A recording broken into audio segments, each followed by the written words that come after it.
watching the Original Music Podcast.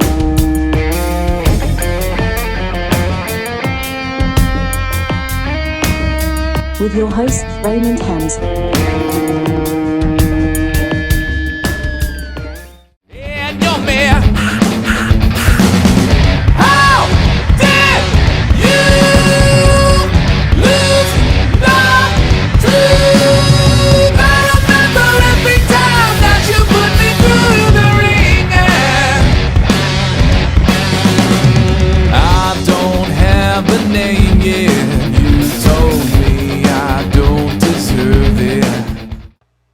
All right, here we go. Episode 70 of the Original Music Podcast. Tonight we have Mikey from the band Desert of Talking Shadows out of California. How you doing tonight, Mikey? Good. How are you doing? I'm doing great. I really appreciate you guys coming on. I'm going to shout out Brian Heeson right now because he's been getting me a list of some really great bands that are pro level bands, and on top of that, they reply to my emails. So I appreciate that, Mikey. Yeah, Brian's the best, man. He's been supporting our band for a couple of years now, and he's so nice. He's gotten us a lot of cool opportunities, so that's we appreciate awesome. it. Yeah. Hey, anytime that you can get somebody kind of on your side, even I believe he's in England, right? Yeah. Yeah. So I mean, anytime that you can get somebody on your side that listens to your music, becomes a fan, and then, I don't think you're paying him. I don't think any of these bands are paying him. He's just hey, check these guys out. They're great. And he's right. He's excited about like real rock music, you know what I mean? So that's a great thing, because there's not a lot of people that are so nice enough to help a band like us, you know. Sure. Again, like you said, like we're not paying him. He just offers help. You know? And I'm like, yeah, every time. I'm like, you know.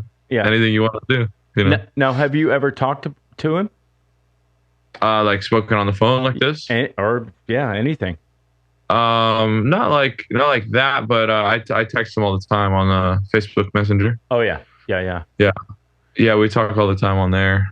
He's always asking me, especially when we put out the new tracks and stuff. He'll let me know. Oh, can I pass this around? Like, can you send me the MP3 or the WAV file? You know. So, Yeah. I mean, he actually, he sent me, hey, here's a band. They're great. Check them out. Here's the material. Here's a logo. I mean, basically almost everything I need to do the podcast. He furnishes, but I've yet to talk to him, and I look forward to it, because I like anybody that has that kind of enthusiasm, A, for rock music, like you said, but B, for original music. Guys that are writing records, performing this stuff, and putting their blood and their life on the line to play. How long have you guys been a band, doing this thing? And how many records do you guys have out? So right now we have one full length, and then we have an EP. Okay. And we have a couple of B-sides. Right now we're about to release in about 2 weeks. I don't know exactly when this will be aired, but June 7th. All right, awesome. It'll be called I Thought You Knew. And that's got a bunch of great tracks on it that we just recently released. Yeah. That'll be our second full length.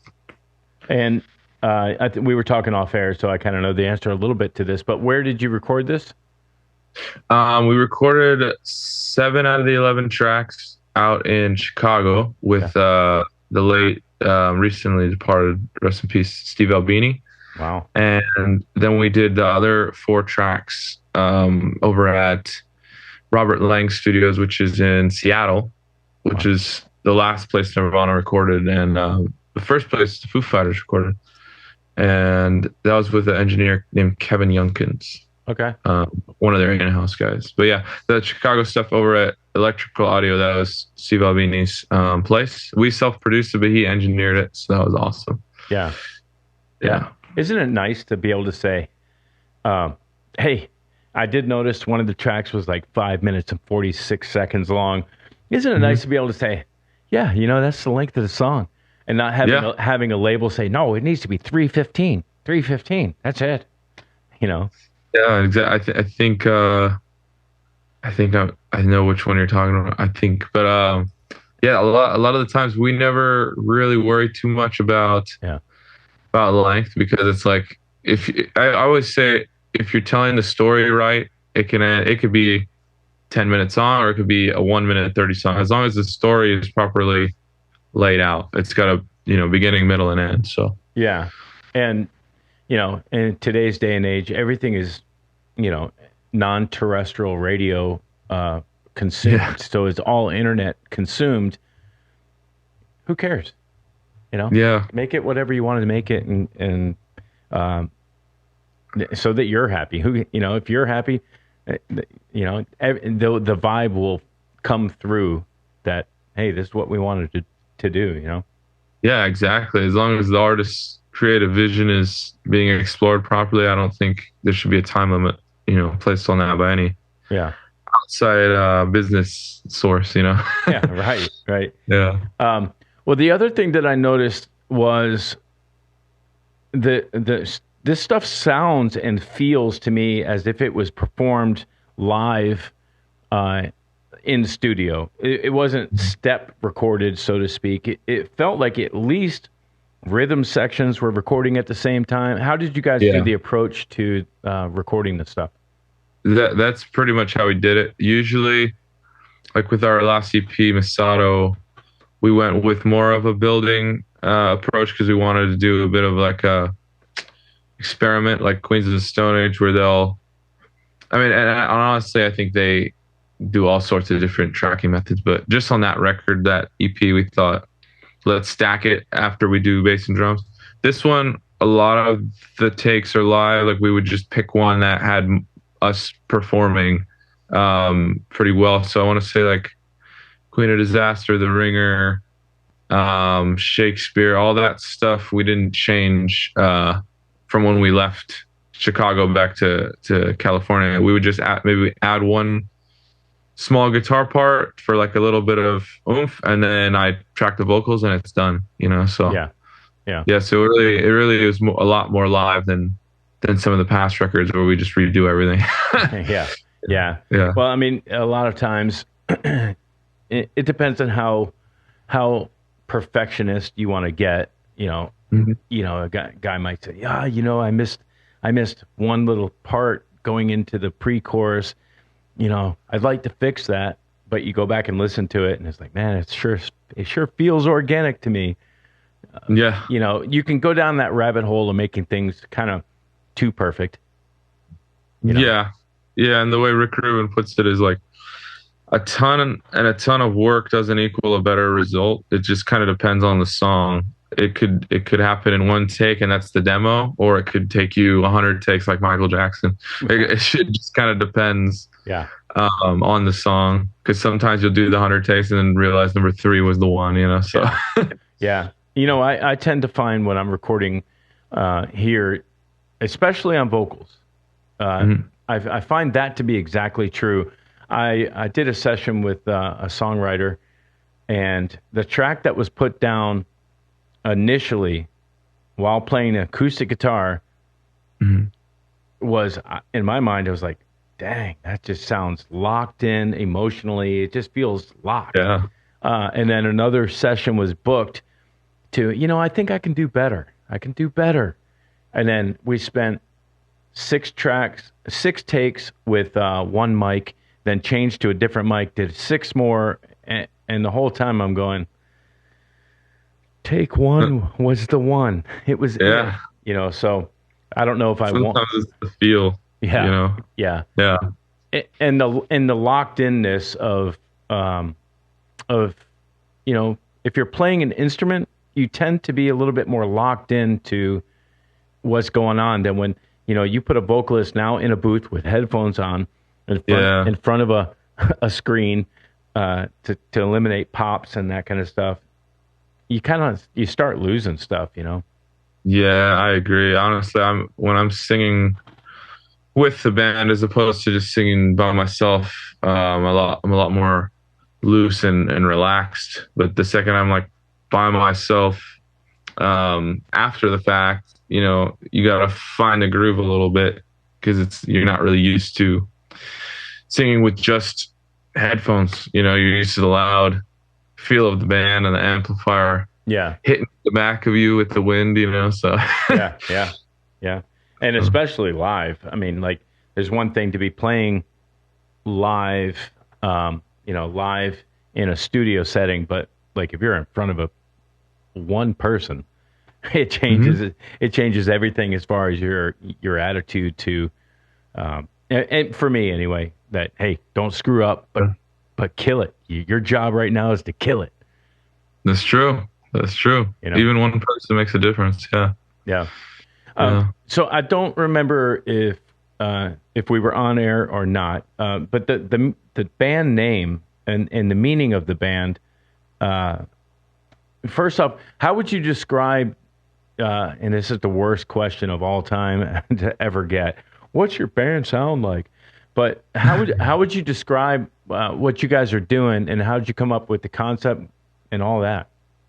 Okay, so what we're doing really came out of experimentation, because when we started, it was like we just kind of had one show lined up, and I put the band together just for one show, not to even have a long-term band. So we didn't really have an idea in the beginning of what we wanted to sound like or where we were going. And then, two of my favorite bands are Guns N' Roses and Nirvana, which two bands that didn't really get along, but they have a lot in common, I think, in their great kind of hard rock songwriting. Yeah.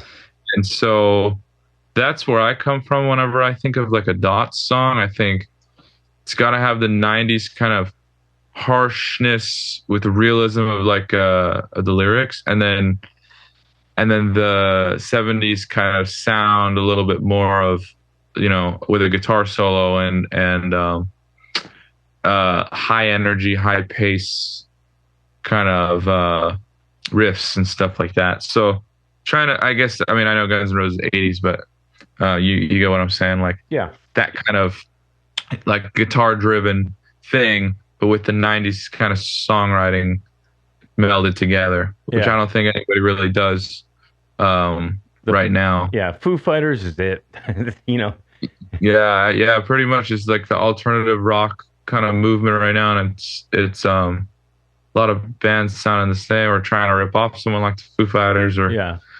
there's 1,000 bands trying to sound like Aerosmith or Led Zeppelin, and it's fucking annoying. So it is. Yeah. So, and we're just trying to sound like us, but I guess what I'm saying is the idea behind having a Guns N' Roses meets Nirvana, sprinkled with all the other stuff we like. We like Primus. We like Red Hot Chili Peppers. We like the guys like Rush a lot. I like Thin Lizzy. There's a bunch of different types of things in there. A lot of ingredients in that soup. Yeah, Queens of the Stone Age is a big one for all of us. I think we can all mutually agree on that one. Yeah. So and also, I would say the sriracha that's in that soup to top it all off is a little taste of the Beastie Boys in there. Yeah, and it's great that you say that, because they were my first CD.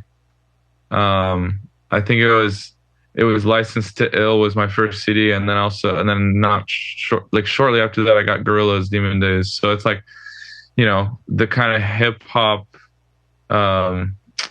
thing of the Beastie Boys, and also the way their delivery has always been stuck inside of me. Yeah, but you also have a voice that cuts. Oh, thank you. It's very. Who was the lead on Beastie Boys? I don't know. I'm not sure about the lead, but they always shout. Go ahead. That high level, high pitched, cutting through vocal, like that. I don't know, because I don't really. I'm gonna look it up. Yeah, I don't pay attention too much to each part unless they yell it out, like me and Mike D. Yeah, there's There's Adam, there's Mike, and then I can't remember the third one. And I believe, didn't one of them pass? Yeah. Adam, Mike. Looks like two Adams. Ad Rock okay. and MCA. Yeah, you're right. Yep. Yeah. Ad Rock. D.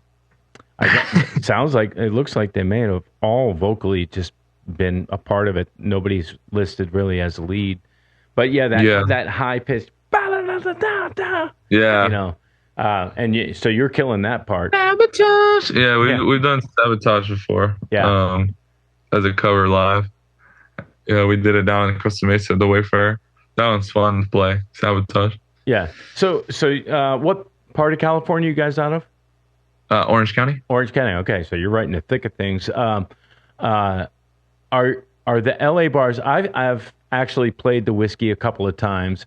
Nice. And it's definitely a venue that still understands the value of up and coming original artists. Are there a lot of venues that have done this? What we're getting inundated with down here in Atlanta is the Rod Stewart tribute band and the Bon Jovi tribute band and the Bob Seger tribute band. And are you guys getting a lot of that out there in Cali? To be honest, I mean, there is a lot of original music out here, but a lot of it, I would say, for me, at least personally, in the way I've seen things change over the last 6 years as we've been a band, is like, there's not a lot of rock bands. There's a lot of like pop and DJs and these other things. There's a few good rock bands that are out there, and then a bunch of copycats. You know what I mean? Yeah. The thing about places like the Whiskey, they've got a cool places to play in the history, but the thing about the Whiskey is they won't really like these young artists. They have to like pay to play to get in there. Sure. Yeah. And, we've done it before, a long time ago, but it's just tough to sustain that as a young artist. You know what I mean? You need to be you need to build in your crowd. And I know the places like the Whiskey, they have to make money, but I feel like there could be better deals being made at like the Viper Room and some of those places. Could be doing more to help the smaller artists, and then maybe taking a chunk out of the bigger artists, and that way as the younger artist comes up, they can pay it forward when it's time for them to do the same. Yeah, that's actually an interesting idea. I mean, it's if they were to take 1.5%, up and coming artist development fee kind of a thing, to where they could, a bigger band comes in, the tickets are more expensive, the room is small, so it's an intimate environment to see somebody of a higher name. That would be interesting to have a kitty to the the underdeveloped nation band of your choice, that kind of thing. Yeah, like think about it like this: is a lot of these bigger bands. I mean, Kiss, Green Day, a lot of these really big bands will come down and play the Whiskey. I don't know how much they're getting paid for these types of gigs because they're used to playing stadiums, right? But they're coming down and playing the Whiskey, and there's no opener, or the opener is someone that they put on. Right. You know what I mean? Yeah. Rather than, they should take a band that's doing really well in the scene, they got a lot of buzz, or they're bringing their own people, and give them the shot. Not, okay, your band is very unoriginal, you suck, you need like 10 more years, but we're going to give you this spot because you paid us $1,000. You know what I mean? Like, yeah. So now we're taking from this artist. People are going to snooze through this artist. Yeah. And no one's going to remember that. Rather than like, you get someone that's really hungry, good sound. Maybe they don't sell 1,000 tickets, but they got a good buzz, like maybe 100 tickets, 150 tickets. Yeah. And put them on, you know? Yeah. You never know if they make a relationship with that artist, they take them on the road. Well, that was always the whole purpose of an opener, And Exactly. that was the It's whole changed purpose. so much. Like, and then damn, you ended up with Van Halen in '77 opening up for Kiss or opening up for Black Sabbath and then those, I think Van Halen ruined it for everybody because they came on and kicked the shit out of every headliner that they opened for. Oh yeah. You're gonna have that, but that's the beauty of the stepping stone process of your band. Yeah. And so like it just a little infuriates me because a lot of these promoters aren't willing to give those bands a shot. Yeah. And there's a lot less of a because it's not like it doesn't happen. There's still some bands that have a good relationship with a promoter at a venue and then get that shot. To me, it seems like a lot more outside of California because there's a lot of gatekeeping here and there's less personability. Like when someone says they'll do something for you here, it doesn't always mean that they will. But sure, I found in some other states, at least in our own experience, when someone has said, "Yeah, we'll get you that shot," and then they do it, they follow through. So it just kind of depends. It always depends on the person, I'd say, and the situation. But if it could revert back to the old times, I think a lot of bigger discoveries would be made, like back in the day, like exactly how you just said. Van Halen started playing, backyard parties, then they played the whiskey, then they built themselves up, and then they got those big tours. A lot of these bands are building themselves up. You'll go to their show, it's packed, and they can't get on a single tour. They have to buy on a tour, pull some stuff, with everyone. Let me do 10 favors for you, and you owe me one slot on your bill. It's like so it's messed up. It's funny that it's kind of funny that rock and roll kind of started as a anti-system, rebellion, launching pad, and has turned into the same political machine as they fought against in the beginning. That's true.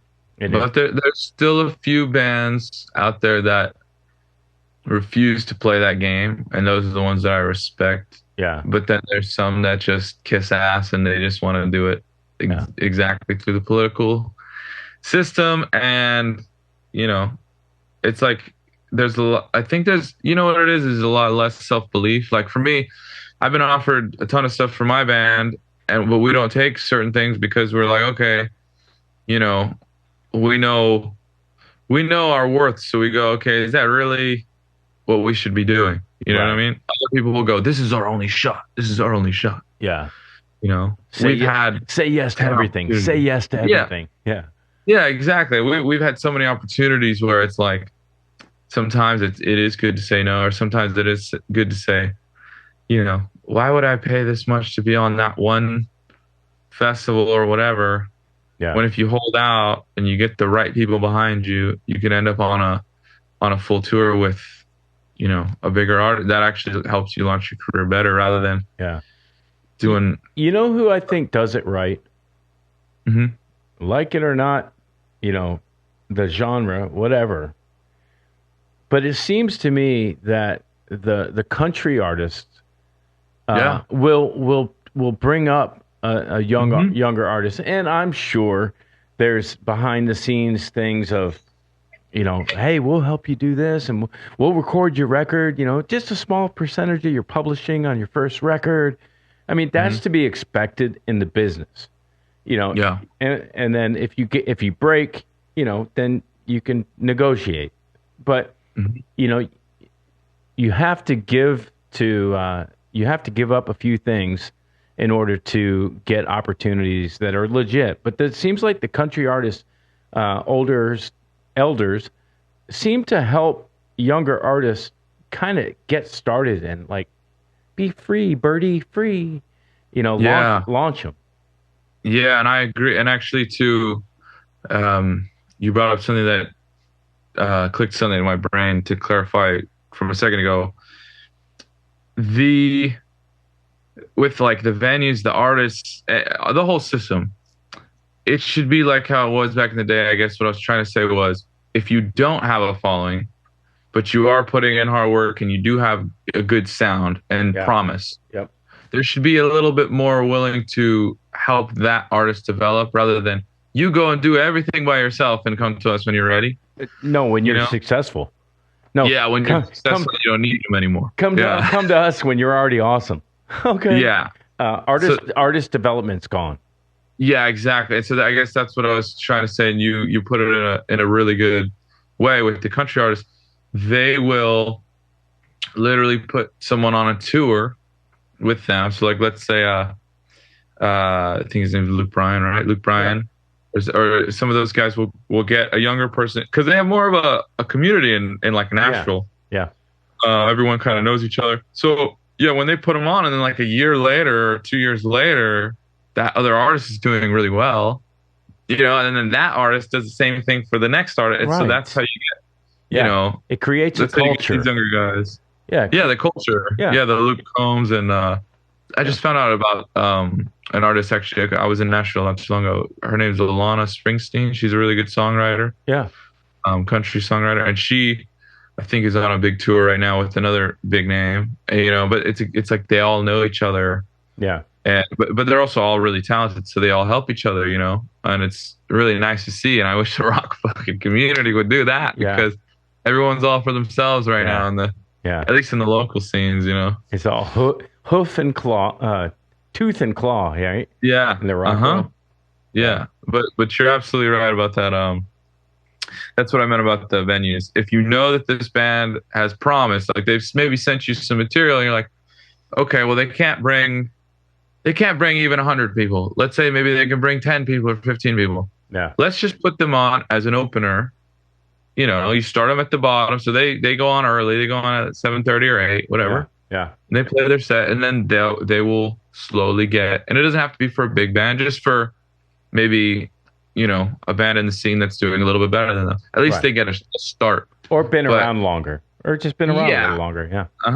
But it seems to me, at least with places like the Whiskey and these places, if you don't know a band already and you want to go straight to the promoter, they will just tell you, be on your way. You know what I mean? Because otherwise they'll say, pay me $500 and you can open at 7:30 to nobody, basically. Yeah. Is how. But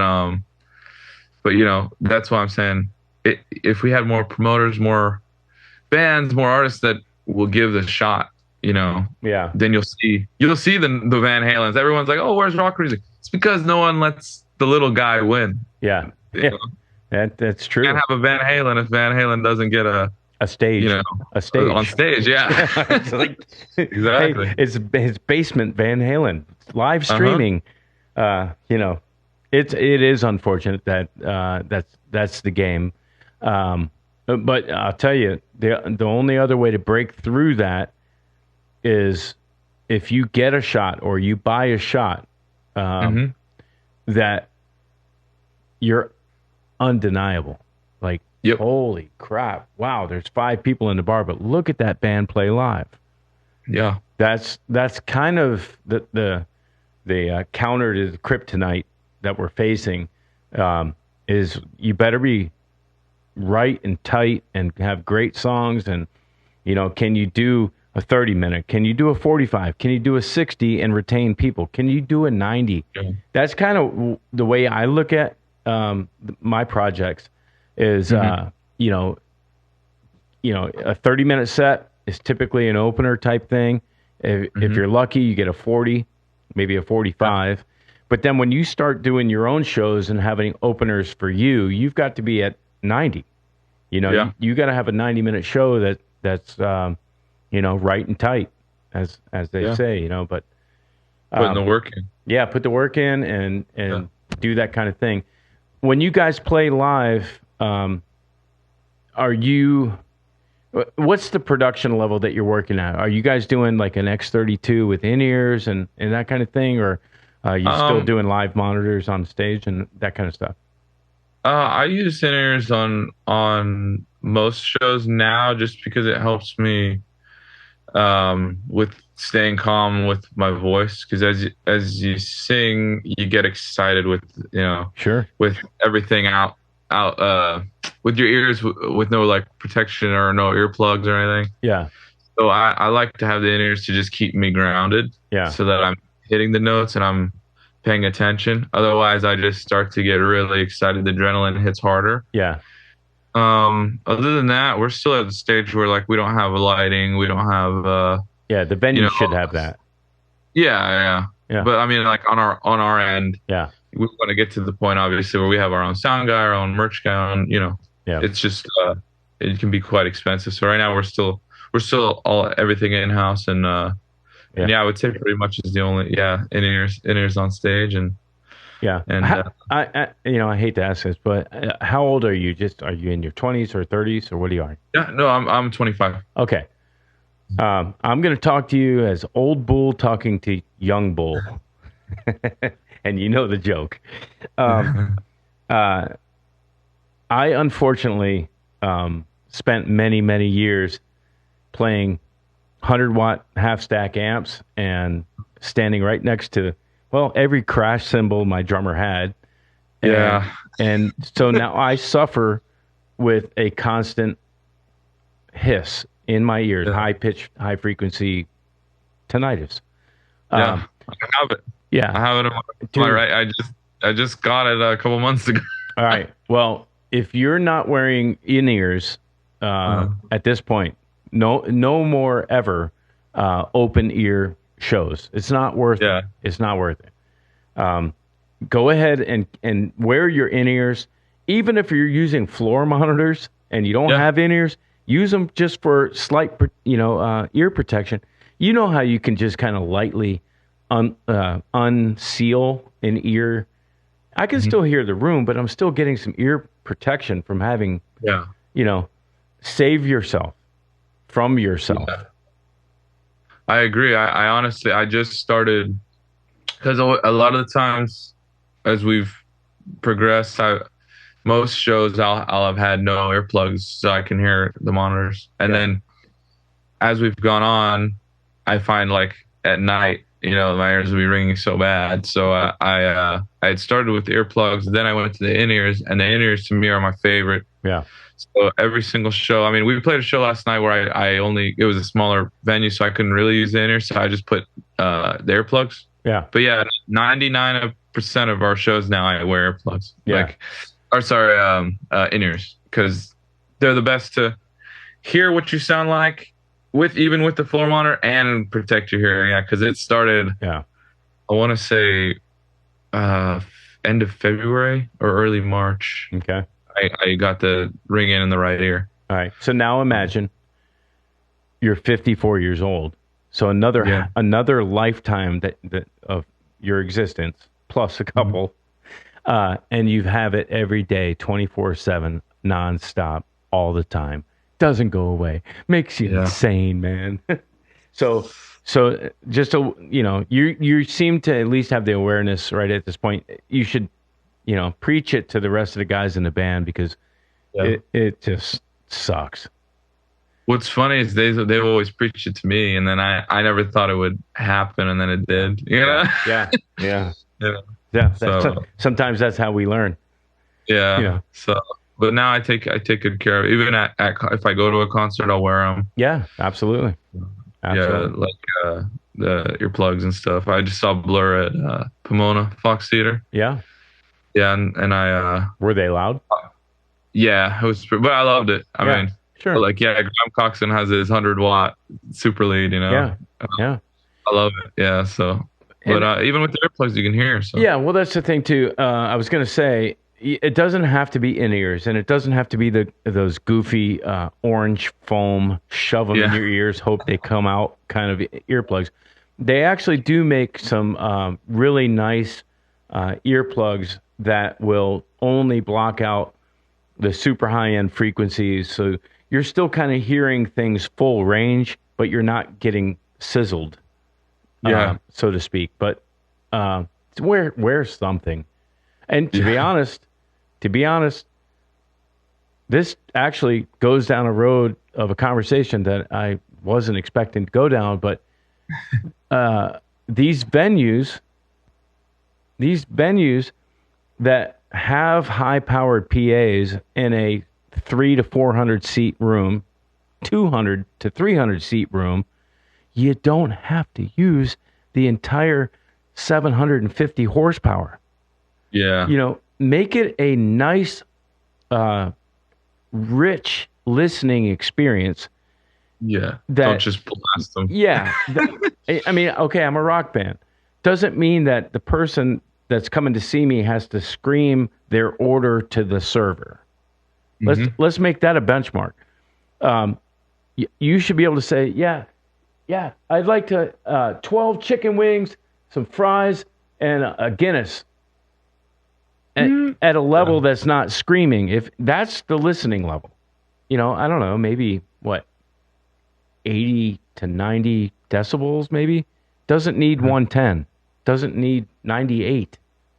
Yeah. In a smallish room, you know. Make it like, you know, you're too young to understand, youngster, but like in the 80s, we had these pioneer home stereo systems that had, you know, 15-inch with horns and a 3-way 15-inch speaker, and you could crank up, you know, dating myself, turn me loose from Loverboy and crank it up, and it's cranked. It's loud, but it's crisp and clear and energetic but refreshing.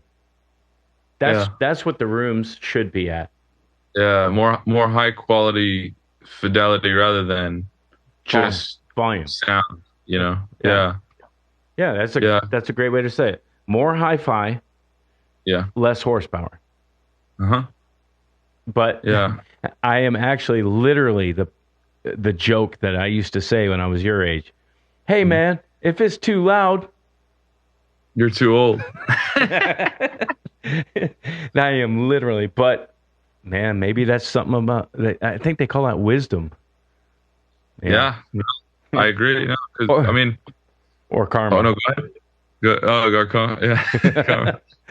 I was gonna say with our records, if you notice, they're not mastered to be as loud as like everyone else is mastering them. Yeah. And so we really take pride in that philosophy of the hi-fi is better, because when you do crank our music, it only actually sounds better. Yeah. But if you crank, let's say, a modern day pop record, you know, for example, I'm trying to think of someone specific, but just in general, like let's say one of those top 40 songs, you know, you crank one of those and you just lose quality, you know, and then they're mastering it and they're mixing it not really at the best quality. Yeah. You know what I mean? That for the listeners, they're just competing with their loud wars, you know what I mean? Yeah, it's the loud wars. It really is, for sure. Yeah. Well, let's check out a track. Shakespeare. What can you tell me about this track? Shakespeare is one of the few songs we wrote where the drummer wasn't in the room at first. Dietrich, he for some reason was out, and so Jack, our bassist, brought in this funky bass line. Yeah. And I was listening to a lot of Gorillaz at the time, and I just, for some reason, I wanted it to be a mix of the Gorillaz and Queens of the Stone Age. Okay. And Jack super into Primus, so we kind of just did those three bands as influence on that song, and it's just a really fun one. So I'm really proud of the lyrics. It's super like out there, or like Kurt Cobain, like you don't really know what I'm saying unless I were to tell you what it's about, right? Which I won't. But well, it's you got to let the listener interpret. Yeah. Yeah, I agree. All right, well, let's check it out. Shakespeare.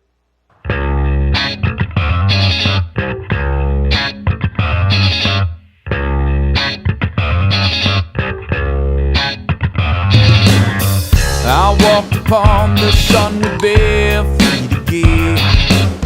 I made sure to tell my loneliest friend, you know you can't hold a candle in the wind, but you'll never lose if you learn to pretend.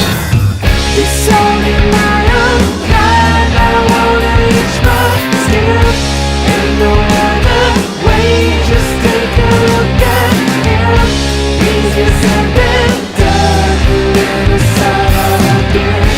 Just one drop of blood it takes, just drop it, yeah.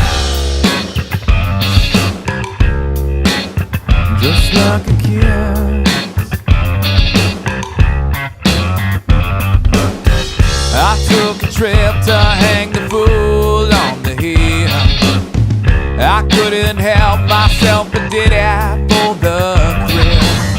I could see for when he was losing sleep. Now he'll wake up in someone else's dream. It's only my own kind. I wanna reach my skill. Ain't no other way. Just take a look at him. He's just something done. In the son of a bitch. Just one drop of blood it takes, just like a kid. Just like a kid.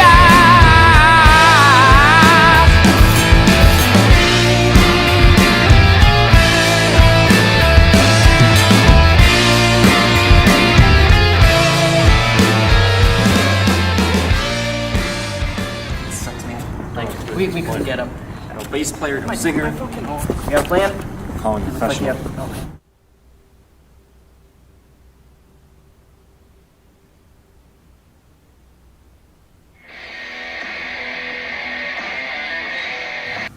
Don Juan? Don Juan? Yeah, it's me. Look, man, we fucked up. What? On my way.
Yeah, man. Man, a lot of good stuff going on in that track. I love that track. I love that you're going to a falsetto in the choruses. Oh yeah. Yeah. Was that a planned thing, or is that just where it kind of landed? No, I mean,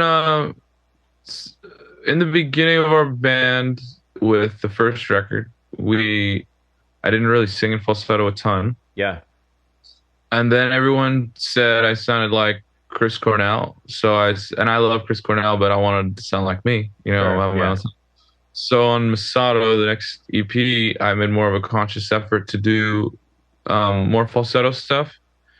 So if you listen through that kind of stuff, you'll definitely hear it more on this record. There's a lot of it, but it's less conscious because of the previous record being more conscious. This one was just more. It just came out that way because I was so used to the previous record. As you know, like when you're first doing something, it's like you thinking about it all the time, and then later it just happens that way. So yeah, it becomes part of your tool bag.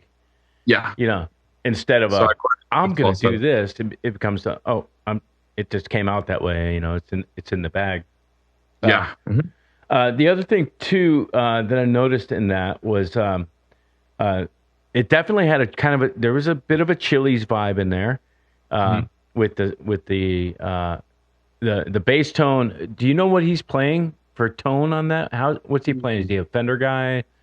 So that one on the record, we had a guy named Gabe Masca from Hollywood or Los Angeles. We hired a friend of mine.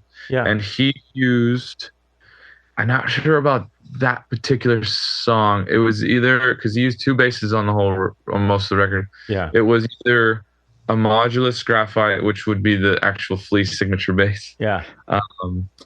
Or it would be a Fender, I think precision bass, I think. Yeah. Which he's got like a red one with a rosewood neck. So I don't know exactly the. Yeah, it's a big fat tone.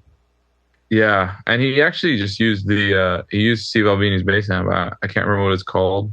I would have to look up the pictures. So that was an actual bass through a bass amp and miking and direct probably at the same time. Yeah, he added the direct too because he was very into his specific sound. So he wanted to. I think he had a compression on, and one other thing because he said, "Oh, my DI kind of sounds weak." Yeah. Without it. Yeah. So he did that on the DI, and then we went through the bass cab, and then we blended the two.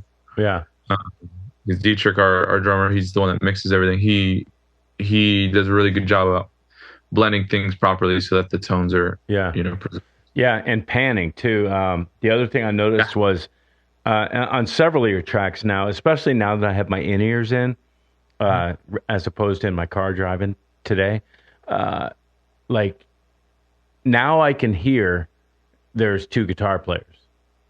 In the car, it was like I said earlier, I was like, man, this is like, Cream meets Beastie Boys, that kind of thing. But now I can hear, something going on over here, and it's accompaniment that's going on over here, and it, really good job on that. The snare drum on that track, it's almost as if it was tuned to the track. Does he do that kind of stuff? No, he does actually. I don't know if he used samples at all, except some little tiny things on the kick drum, or his natural snare tune, like. No, he'll tune his snare drum, in the room to a song, or like will he just go with this is my sound, like Alex Van Halen? You hear that snare and it's like, I know who that is. I think per song he'll change it a little different. That's what I believe he's told me before. Because like even the floor toms, he'll just adjust just a little bit. Yeah. For a specific song, and other songs he'll just leave it, alone for a set. It just kind of depends on the song. Yeah.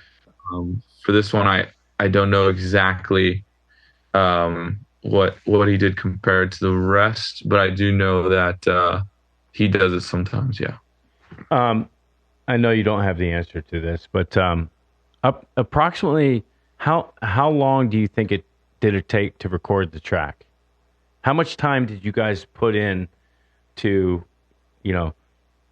showing up, having the gear, dialing in tones? That takes time. Getting drum sounds takes time, and then you actually finally get to play the song. How much time do you think in all, just capturing, not mixing, just capturing the song, do you think that you took? Okay, so we do things a little more old school because we don't have a lot of money. Right. So what we did was we had to drive over to the studio, which is in Chicago. Oh, wow. Okay, that's right. Yeah, and so we drove in an RV. Nice. That's where actually we put all the money, because that was money we saved up that we rented the RV. We got an Airbnb, and then Steve's rates they're not high at all. Like, they're actually cheaper than if we were to just go here to the LA studio, which we did on the previous EP. So we were like, why would we do that again? Let's just, even though it's more expensive to do the RV and the Airbnb, at least his rates over there are cheaper. So we had 2 days with him. We had a setup day where we had a couple songs we got done, and the second day we're ready to go. When you brought up what you just said right now about the tones, it's very important that I say this, is that we prepare like more than any. I mean, I've been in a lot of different band rooms with a lot of bands that I quite like around the scene, and we prepare a lot harder than any of those guys. Yeah. So in the pre-production, we knew exactly what guitar, exactly what bass, exactly what the settings. We took pictures of all the settings. we got the advice of another great producer, Michael Beinhorn, who, again, like his rates are pretty good. So I would recommend anyone go talk to him, because I think it's only like $100 or $200 something, and he'll give you a lot of great advice. Yeah. A lot of great advice. And he basically told us everything down to the cable you're using. Yep. Before you go into the studio, have it all documented and make sure you know exactly what you're going to do so you don't waste time when you get there and you know what it's going to sound like. Yeah. So that's exactly what we did. And again, we had pictures of every little thing. We had exact guitars on this exact song. So when we got there, Steve was actually impressed. He said, "You guys prepared very well." Yeah. I just would have booked more studio time because that way you don't have to rush through every song, you know, because the performance is a different thing than just the tone. Yeah, sure. But even that, we did knock everything out that we wanted to. I mean, Shakespeare, I want to say, was between 1 to 4 takes. Yeah. There's another track called Queen of Disaster that was 2 takes. The Wringer, I want to say, was between 1 to 7 takes. It just kind of depends on the song and the feel. Yeah. Because to me, it was a matter of, does the band sound good? It doesn't matter if Mikey sounded good on this track, on this take. Yeah. If the drummer's rushing, if the bassist is a little behind, doesn't matter what I did. It needs to be everyone, right, together. So we just picked the best takes where we're like, that's the energy, that's the feel. And so to answer your question, sorry, long-winded. No worries. To answer your question, it was maybe a month to 2 months of pre-production. Sure. And then getting there was a couple days. I believe it was, we left on a Tuesday or a Wednesday. We actually left on my birthday. And then got there on a Friday, and set up on Saturday and recorded the end of that day, a couple hours. And then to finish it, especially that song, I added one guitar track that has the chorus. It's a Jaguar guitar through, I can't remember what amp I used, but I used the chorus pedal, so it's just thicker in the chorus. Yeah. And then the vocals really are what takes the longest. Yeah. Yeah. So I mean, yeah, I would say maybe the whole record really was done in maybe 4 to 5 months. Yeah. And that's the entire record. But that song was one of the quicker ones. So the reason I wanted to point that out was, I think most people that would watch the podcast are already musicians. And they might be high level, they might be just beginning. And I think it's important for, our underlings to understand that you don't just show up in a studio and go, we're going to record something today. It's all of this prep and time. And in this case, logging your settings that you use on this song, and you guys it sounds like using still, tube amps and analog tools to capture your sounds. And that's a, snapshot, like you said, of, okay, my bass head, this is what I'm using. This is what I like. And let's that's our benchmark. Let's start with that. It's a little bit different with, Kempers and fractals and all that kind of stuff. You can just go save, and that's my go-to. But the point I wanted to make was how much time and effort and thought goes into just getting to the finish line of one track. Yeah.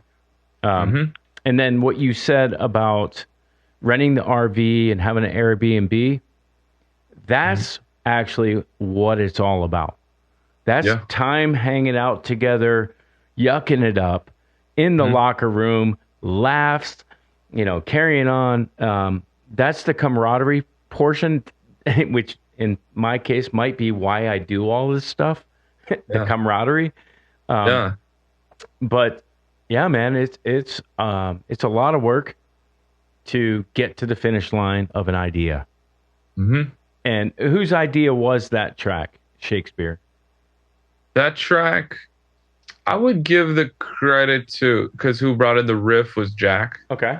Um, and then unfortunately he had left the band, so Gabe ended up tracking it. But yeah, Jack brought in that bass idea. Yeah. And then me and Garrett, our previous guitar player, who's on this whole record, he came up with that, you know, and then I came up with the rest, the chorus and the solo and the end section.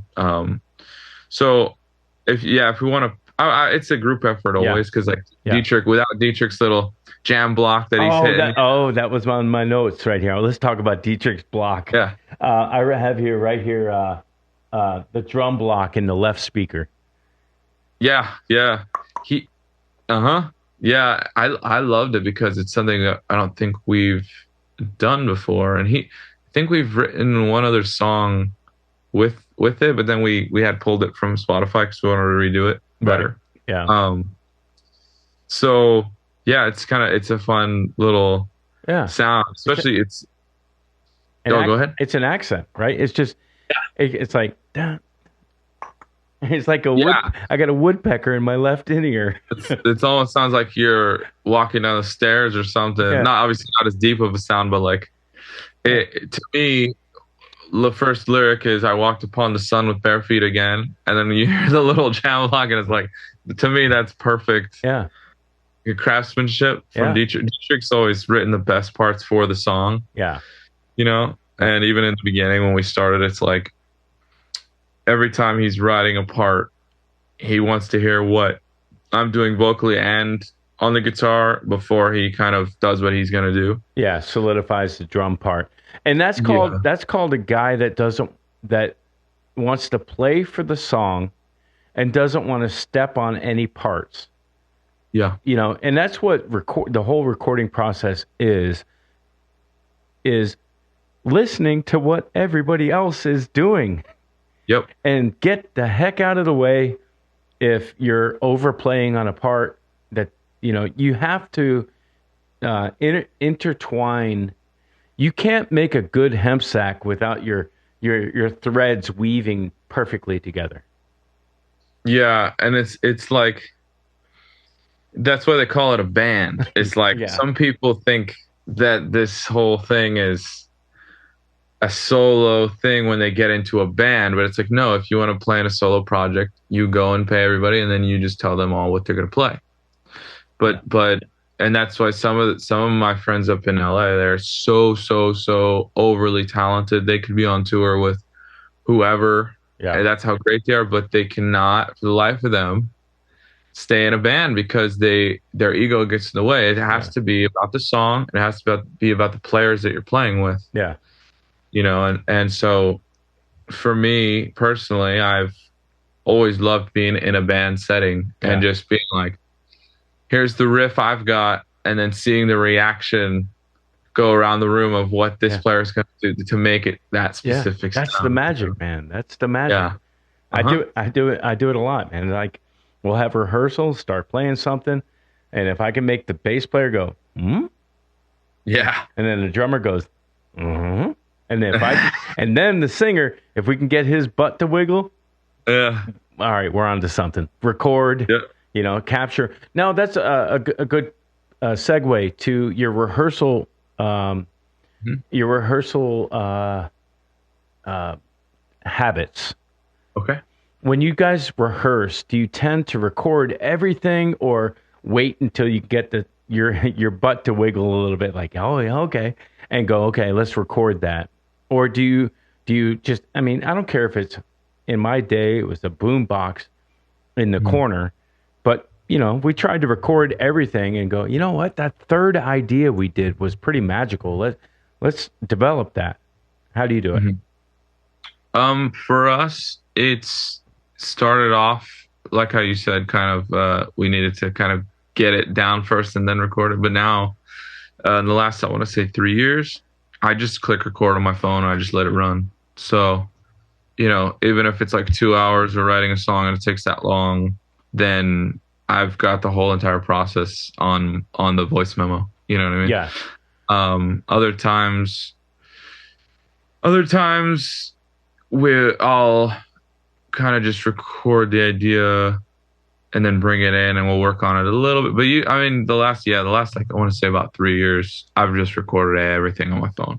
Well, again, I apologize. We do talk about this app at nauseum, but the voice memo app on an Apple iPhone, I don't know what it is on Android, but I think it's the Notes and the voice memo app are the most crucial apps on an Apple iPhone for musicians. Everybody uses it, from the low guy to Doug Pinnick and King's X. Yeah. They're all doing the same thing.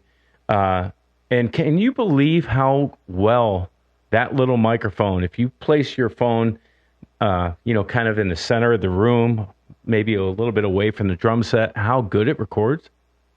Mm-hmm. Yeah, exactly. And over time, we just kind of find different places to put it. Yeah. Like in the beginning, it was in the middle of the room, so you can kind of hear the kick drum, but then you wouldn't get the vocal that much. So now we just dial in the volume of each player, and then I put it more towards the PA speaker, because I run in the rehearsal room. We run monitors in front. Yep.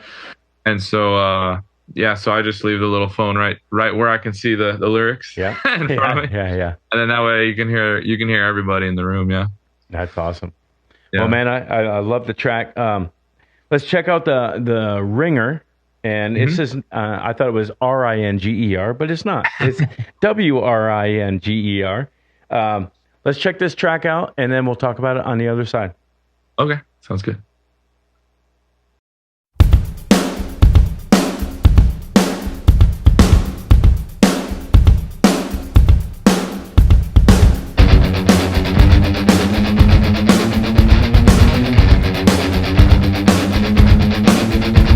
There's more than just one answer on how to kick a door wide open. But I might need a refund for the method that I've chosen. 'Cause life is predetermined, not something that I'm just learning. You cannot define me when I show up in your mirror. How did you lose the truth? I remember every time that you put me through the ringer. I don't have a name yet. You told me I don't deserve it. But I had dinner with all of your gods. They look the same. How did you lose the truth? I remember every time that you put me through the ringer.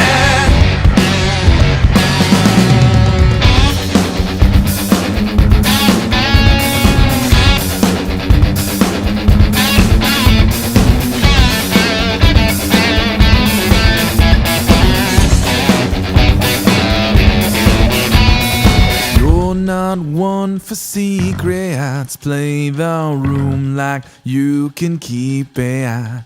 I now witness little brother teach you something you should have known. How did you lose the truth? I remember every time that you put me through the ringer. I took your words as my souvenir. Hail name dance in my head, watching the game delivered with fear. Hail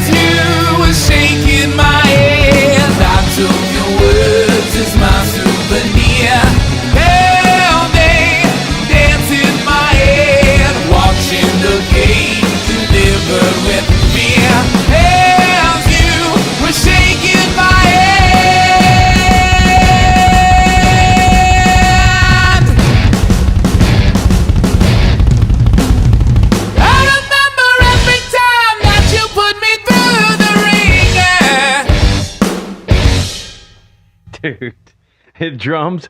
Dietrich is absolutely killing it on that track. He does a cross stick thing.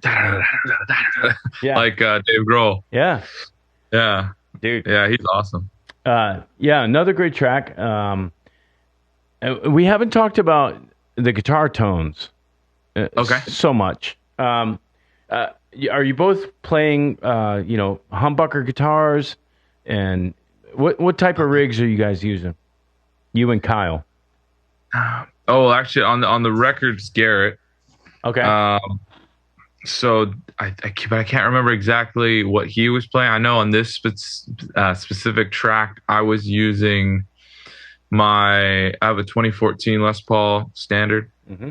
It's named Sweetness because it smells good. Oh, nice. That's my main tracking guitar whenever the song calls for it. On this specific entire record, I used more single coils than I'd ever used. But oh, wow. Yeah. with this track, I remember I used that guitar through an orange. Okay. And it may have even been, because I have an orange TH30, it may have even been with the AB switch using my Marshall Silver Jubilee at the same time, but I can't entirely remember. I know the orange always goes on top a little bit more.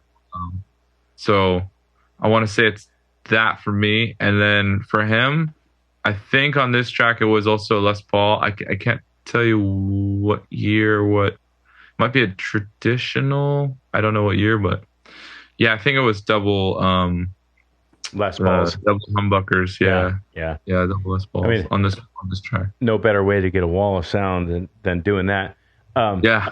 You said the orange amps, and I am not endorsed by any way, and I don't even own one, but I have heard some of the greatest tones from orange amplification, and I have to say, both solid state versions of their products and the tube versions of the products, I had no idea how crunchy and delicious those amps were. Now I know why they call them oranges. They're so good. Yeah, they're fantastic. I just got lucky. I stumbled upon one in Guitar Center when I first bought my first, big boy amp. Yeah. Because my first kind of trainer amp was a tiny Marshall combo. Yeah. But it was not like a high quality, like really kind of cheap on the cheaper line. But then when I got the big boy amp to perform live, it was the TH30 with the 2x12, and I still have the same one that I started with 12 years ago, whatever it was when it's just so full and thick with a low end, and I personally like that, especially with dots. With playing some of the newer stuff, I used the Marshall with the single coils a little bit more, but the TH30 is I always think of it as like my sound. Yeah. Can you get clean with it? Yeah, it can get clean. The clean channel is pretty nice, especially I would say with the Les Paul more so than the single coil. Yeah. Because of that fullness, Right. But and even on the record, I think on Allison I used the clean channel of both the Marshall and the orange combined and just blended. Oh, that's kind of cool. Yeah. Yeah, with my Strat. So yeah, not a lot of reverb, more just straight clean, and then After Effects. Yeah, I think it's been 2 years removed since we recorded it, but now I actually do have a reverb pedal because none of my amps have built-in reverb. I don't play any like those Fender amps, but for all of our records, because of that, because I didn't have the reverb unit, it's all After Effects. So Dietrich will just pick a room. Yeah, that's where our analog world meets the digital world. It's just the way. That's the beauty of studio. Is like, okay, you know what? It's a little dry. Let's fix that. Yeah. What's your delay pedal of choice now? Delay pedal would be the MXR. Not delay. No, my bad. The reverb first. Oh, the reverb. Universal Audio Golden Reverberator. Okay. Yeah, and it was between that or the Big Sky? Yeah, but I was Electro. But a lot of people. Yeah, and I can't remember what company, but both of those seem to be the biggest and best of the recent technologies. Yeah. We're lucky to be in a golden pedal era Yeah, age. really are. Like, back in the day, all they had was Boss. whatever they had. Yeah, Boss and a couple of, like electro harmonics. Now that we have so many things, so Yeah. I do so much research on pedals, especially now. I used to fucking hate pedals. I used to not use them at all. Yep. And now I'm just like, oh, I can color it like this. And Yep. some of my favorite band's Nirvana. So it's like, why wouldn't I use pedals? Yeah, two pedals. His rig, two pedals. That were absolutely destroyed, but they still worked. And I mean that's the way it goes. But the pedal game, the problem is you don't want to get into a tiny dancer type of situation where you're dancing around trying to turn things on and off. And you may or may not want to go to, a MIDI type controller type thing where, you've got everything turned on, but you can control patches of certain pedals. That's another route. I chose to go Kemper and just, okay, here's my sounds, here are my effects. See ya later. I'm keeping it simple for my own brain, but what about delays? Now, I haven't heard so far a lot of delays, maybe on a solo or, I did notice several solo breaks that are harmonizing and, melodic. So you guys are both obviously playing solos, leads? Yeah, Shakespeare, we're both playing solos. Wringer, that's me. Queen of Disaster, he's got the first one. I got the second one, the one that's more. Oh, actually, sorry, there's three in there. So I've got the first mini one. He's got the long one. I've got the last mini one. I play a lot more of the leads, but on the record, I want to say he had Queen of Disaster, and I think he had one more. I can't remember the other one. But most of the time I'm doing the leads, and then on the reverb, or sorry, either or the reverb or the delay. Personally, I play MXR because I love Dunlop pedals and MXR. I actually got a shipment from my buddy Brian Kehoe today for some pedals. He's my guy and he's my rep, so I love him to death. Thank you so much, Brian. And their pedals are just fantastic. Yeah. Like most of my pedal board is Dunlop or MXR. So I have the carbon copy for my delay. I used their mini Dynacomp on some of the songs, which I know is a compressor, so it's different. But just to kind of give you a basis of what I'm using mostly on the record is that kind of stuff. And the Eddie Van Halen, actually speaking of Van Halen from earlier, Eddie Van Halen chorus is the one that's on Shakespeare. And then those solos are mostly not from my board, just because I didn't at the time use it 2 years ago like that much. But Dietrich always adds like a certain certain delay or certain reverb that he knows that I like, because I'm kind of picky with the sound. So he'll pick the ones that I like and he'll go, what do you think of this? I was like, perfect. Or I'll say, pull it back a touch, and then boom, we're good. Yeah. As long as the tails are in BPM with the track, it's really, to me, it comes down to how many feedbacks are there. That's too many, that's not enough. And then, overall, how much delay is on it. I want to hear the note of the guitar line. If I'm playing a line, I want to hear the notes of the guitar and then kind of feel the slap back effect. Yep. For me. Yeah. And who does it really well, at least in my opinion, and he also plays the Orange amps, or he did before. Now I think he's with Victory now, or more so. But Brent Hines from Mastodon. Oh yeah. They're an Atlanta band. They're down here. Yeah, I'm a big fan of Brent Hines. And his sound and his guitar playing has been such an influence on me. So a lot of the times when I reference a delay, I usually have sent Dietrich Mastodon songs. Oh, okay. Yeah, because I like his guitar sound. It just sounds fucking awesome. Yeah. You know. Yeah. Yeah. Well, those guys, you know, Oh no, go ahead. I know of them. I've never been to a show, and I'm sorry for that. But They're fantastic. yeah, and they've been around town, you know, for a long time. But they did something interesting with their, you know, fame. They bought like a giant warehouse and created a talk about what we talked about in the beginning about kind of giving back to younger bands.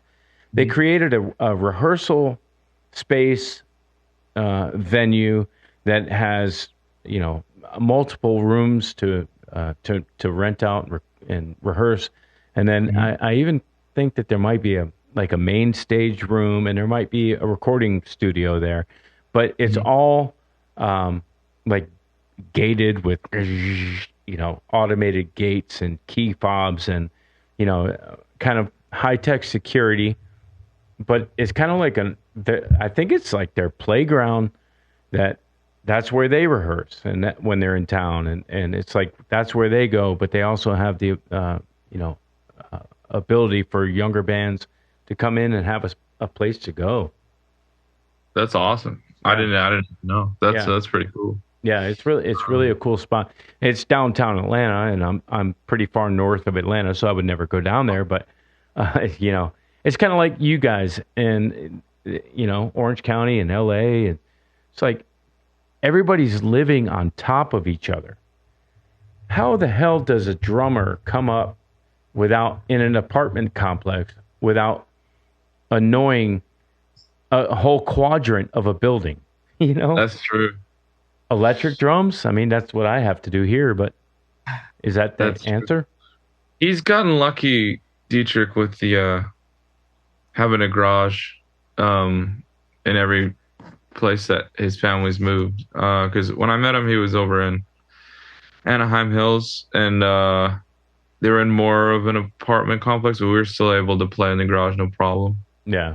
And now he's over in Fullerton, and that even same thing, but they're in a house. So I mean, I guess the other one was a house too, but they were closer together. Yeah. Yeah. Now he's got a tiny bit more space in between, but yeah, he's soundproofed his garage, and he's got a studio, you know, so no one really bothers him. And me, I'm lucky. I live with my parents still, and so they let me play, you know, as long as it's not after like 7:00, I'm good. So. Yeah. So you guys typically, are you doing rehearsals on weekends or weekdays while they're out and about, or? No, actually, you know what's funny? We just started to not do rehearsals here anymore because we've been doing rehearsals here with my parents' home for years. And I think it's, even though we've gotten better and we sound good now compared to the old days, it's just so much noise all the time because we do practice a lot. So finally my mom was like, you know, I am going to need you guys to do, you know, to go somewhere else pretty much. And you know, that was the hardest conversation for her. It's like, cause, well, at least I know where he is, you know, that went through their heads. Like, oh, well, you know, at least he's safe here. But now it's gotten to the point where like, hey, y'all need to move. Yeah. You know, but they're my biggest supporters, and they love our music and love us. So if they say it's time to go, it's time to go, you know, but I do think it's funny. We got a good almost 6 years straight of 3 times a week in the living room. It's like, wow. It's like you too. Yeah. The same thing. I think it was the drummer who his mom let them play in the living room for years, and then finally one day, get out of here, you know. She's like, how many times do I have to hear Sunday, bloody Sunday? Yeah. Exactly. Yeah. Well, that's actually a good segue to some of the newer technologies and, you know, the willingness to accept. It took me only 40 years to accept in-ears, one. Mm-hmm. Kemper or an equivalent. I don't care, profiler, modeler, whatever you want to call it. Meaning, I won't say great tone in a box, but usable, playable tones that when you plug in your in-ears, it's like, okay, I can deal with that. Bass preamps, the Tech 21 stuff we use, the Doug Pinnick, the Geddy Lee, hell, just the bass driver from Tech 21. All of these are direct into the system preamps that you don't need a live amp. And then these old trusty Alesis or Roland, I don't care what kind of E-drums. Yeah. I know you're going to get flack from the drummer. I hate the hi-hat. I hate this. Well, guess what? We can actually literally have a silent rehearsal except for Mikey's vocal. And Mikey's vocal isn't going to annoy the neighbors or the parents or any of that kind of stuff. There's a way, and to be honest, it's the exact same mix every time. Because we have the X32 here, and you dial in your in-ear mix, and you hit save. You make an adjustment the next time, you hit save. Dial it in a little bit more, you hit save. Yeah. But the advantage is that we can actually go and do a gig now and run everything into the X32 for our ears, and it's the same exact mix that we have in this room. So we know we have a good benchmark to start with. The only difference is we're going to have an acoustic kit. The sound guy is going to have to send us a drum bus back to our ears, and then hit save. I mean, it's kind of crazy being in this. I have a room full of 100-watt tube amps, 50-watt tube amps, combo amps, tube amps. They collect dust. They do nothing for me anymore because I'm using, to be honest, I'm using plugins and I'm using plugins for my guitar tones in recordings, and then I'm using the Kemper live and in rehearsals. The only thing that makes noise is the Hammond with the Leslie speaker over there. Oh wow! That makes a little bit of noise, but even that you can mic it to where it doesn't have to be, it doesn't have to compete with these guys, the drums. So the room can be back to that stereo system from 1987, the Pioneer that was crisp and clean. The room can be that. You can actually invite someone over and say, hey, we're going to have rehearsal. And they're listening without earplugs and any of that mess because it's all clean, quality, line-in, level gear. Oh, wow. So that's kind of the angle that I went. Yeah, I've got the horsepower in the other room that would run everybody out of the room. Well, yeah. I've got two Marshall 412s right here, but they're running off of a stereo power amp that I go like this. Just a little bit of room. That's it. It's crazy. It's crazy how much different it is. Yeah. Just in the last couple of years, because a lot of people have talked about like those Kempers and those things, and yeah, I still personally like my amps and things, but I will give the other stuff a little credit as far as you won't be having back problems. You know what I mean? Like, yeah. Like we had a gig last night, and just carrying that. The Silver Jubilee head is a 100-watt head. Yeah. And it's just so fucking heavy. It's so heavy. I had to carry it with two hands like that, which is weird because like I think it's because it's a 2x12 cab, but the 2x12 is a lot lighter than the head. Yeah.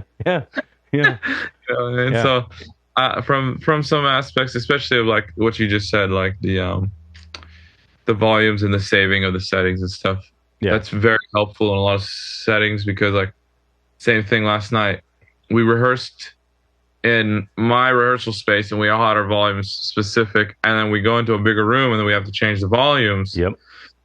Then it's a little tough to balance. Gauge. Like on some of the songs I was a little bit louder than Kyle, and then I pulled myself back because I was like, I don't want to drown him out. It's not on purpose. It's just like, right. I thought that I couldn't hear it a certain way, and then I go kind of in front of the stage, second song in, and I'm like, oh wow, I'm louder than I need to be, Yeah. So I apologize, Kyle. yeah. Sorry, man. But yeah, that does fix that kind of thing. Because also, if you're doing the ears, the stage volume literally is minimal. You've got if you've got acoustic drums, that's one thing. But the front row, the front tables, if you've got a seated event type of thing, they're not getting shredded with guitar amps and bass amps, because I can hear everything as loud as I need it to be in my ears, and I can protect my hearing because I can make it as loud or quiet as I want it. So it just comes down to Mikey 25 years from now will look back on the conversation and go, yeah, that old guy in Atlanta, he just went through it. He understood. Now I'm carrying one bag for my head, and if I tend to bring out 2 412s, but that's pretty easy to move. But they're not loud. The stage volume is, I actually asked the sound guy, hey, is my stage volume loud enough? Where as opposed to the sound guy saying, your guitar cabinet's too loud, turn it around backwards, put a mic on it from the other side, those type of things. That's not in play anymore. I asked them, okay, do you need more or you need less? Because I don't care. I got my ears. Yeah. It's what you need at this point. Yeah. Yeah. And I mean, for smaller rooms, I never understood why they always tell you to move the speaker backwards. Yeah. Because it's like, it's supposed to be facing the audience. Just put the volume down. I don't know why they need to turn it. You know what I mean? But yeah, we've had that happen to us, especially like the Viper Room does that a lot. Yeah. I'm like, yeah. why are you turning it away from the audience? I know they're miking it, but it's like then the person right in the front row that waited the longest to see you doesn't get that boom from the speaker. Yeah. They only get it comes down to the boom from the speakers damn loud. Yeah. That's why I always think, that's one thing I don't really knock too much is the new technologies. Like me personally, I prefer the old school way of me too. Bringing the heavy ass. Yeah, like the heavy amps and stuff. But anyone that does use the Kempers and stuff, I don't really knock them on that. The things I knock people for is like gridding their drums and auto tune and all that, because that's just a lack of effort to work on your instrument. Say that again about drums. Grading. What? Gridding. What's that mean? So it means basically you go on a BPM, on a certain BPM. So you say 100 BPM or whatever. I know that's pretty slow, but whatever it is. Yeah. Yeah, and then you play to the track, but then at the end, you press a button, and it literally takes all the drum hits. It separates each one, or sometimes you have to do it by yourself depending on the program. Yeah. And then it moves it all to be in perfect time. Yeah, quantize. Yeah. Yeah, so quantize. Yeah, same thing. Yeah. Okay, so gridding, what was the term? Gridding? Yeah, gridding. Yeah. Never heard that before. But it's the same as what you just said, quantize. Quantize. Never heard that. Oh, I get it. Gridding, putting it on the grid. Yeah, on the grid. Yeah. Okay. Yeah. Hey, that's California slang for awesome. Yeah, it is, yeah. And I hear it all the time, but you're right. The quantize is probably the more. Yeah, that's the in-studio version. Yeah, but yeah, I have to say, though, when I'm writing, everything I'm doing is on the grid because it's awesome. It's everything's in time. But I do go back and I listen. I have an album that I did in the 90s that when I first got a computer, and somebody told me, he's like, you can get a computer and you can record to it just like, recording to tape. And I was like, awesome, I'm getting it. Oh, and you can also burn a CD. Wow, brilliant. I'm in. Give me one. So I got the computer, and I didn't have Pro Tools or anything like that. I think I had an early version of Adobe Audition. And now I think what is it now? I think it's Adobe Audition still. It was Cool Edit Pro is what it was called. And I just used it literally to record to tape. I didn't know how to put anything on the grid. I had real drummers. I had no metronome. We just played. And I go back and I listen to some of that stuff and I was like, wow, that was very human. You know, it was very fluid in tempos. There was pushing, there was pulling. Just, you know, like the old Van Halen stuff you listen to and that's not on the grid. You're like, oh, they're pushing and pulling and there's a human. Yeah, there's a heartbeat or a breath going on there. And then some of the stuff was like, wow, that was manic as hell. Well, I wish we had a damn metronome on that track. Yeah, and that's where I'm coming from. I'm not meaning to it's not like knocking the use of a grid, because the BPM, like even the one song we did put on a grid was Canary. Okay. But Dietrich played everything and then didn't edit where any of the hits were. You don't have to quantize acoustic drums. Yeah. But having a click helps everybody kind of stay the chorus.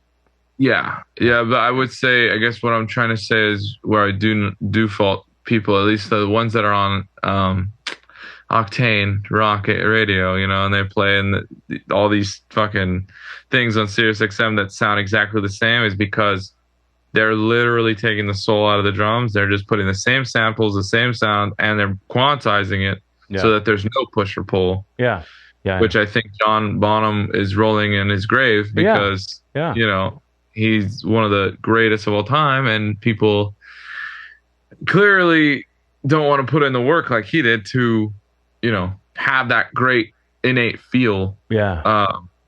It's a thing that can be worked on, and learning where the beat lies here, and okay, we're gonna go here, we're gonna go here. Yeah, just a little bit. And it's actually really cool what you just did there, because I'm on a screenshot that shows the video wall that actually has a grid, has a grid on it. There it is. And you're right on the grid. Now you're ahead.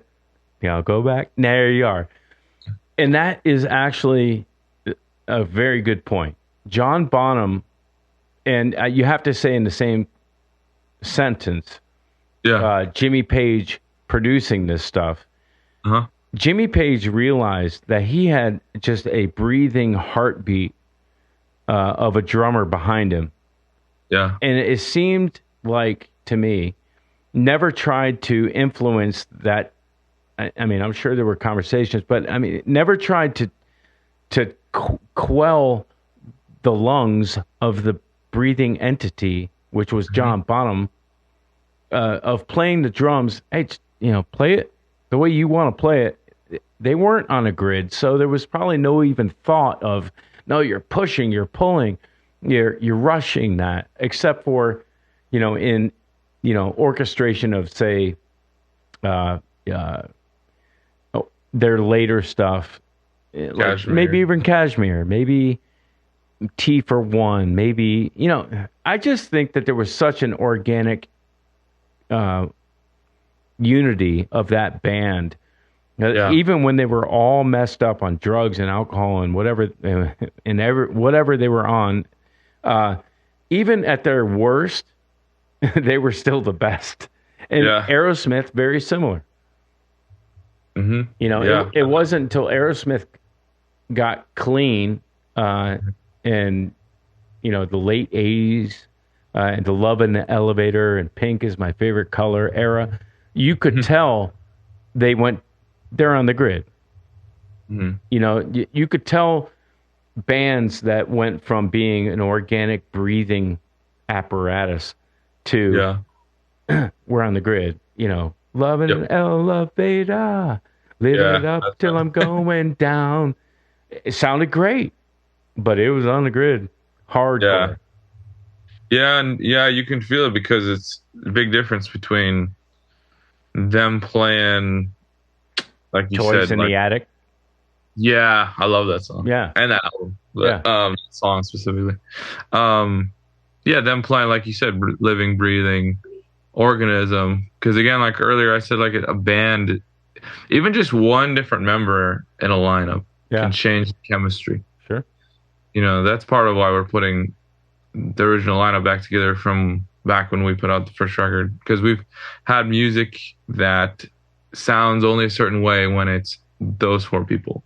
Yeah. When it's Mikey, Jack, Dietrich, and Kyle. Yeah. But on this record we're putting out, which is still a valid, great and fun record, with Mikey, Dietrich, Garrett, and then like we had a couple different bass players that were playing on the record. It just has a different feel and sound. Yeah. And whether it's a little bit more pushed or a little bit more, behind, it just depends on the song. But definitely it's always living and breathing, whether,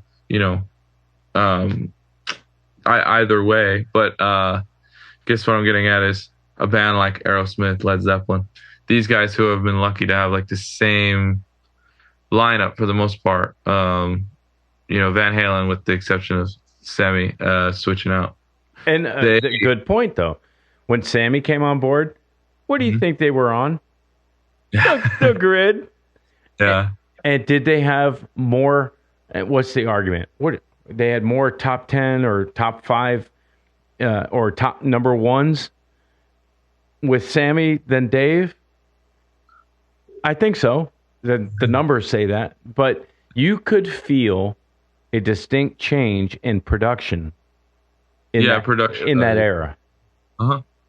Yeah, I think it's also fair to say, I think in the eras we're talking about too, I think Aerosmith and Van Halen both, that was the 80s, correct? Or like they started in the 70s, so it was very much, or late 70s, and so it's very much looser in production anyway, and then you hit the 80s and everything's a little bit more straight. I would say with the exception of like the Police, because like, the Police, that's one of my favorite bands as well.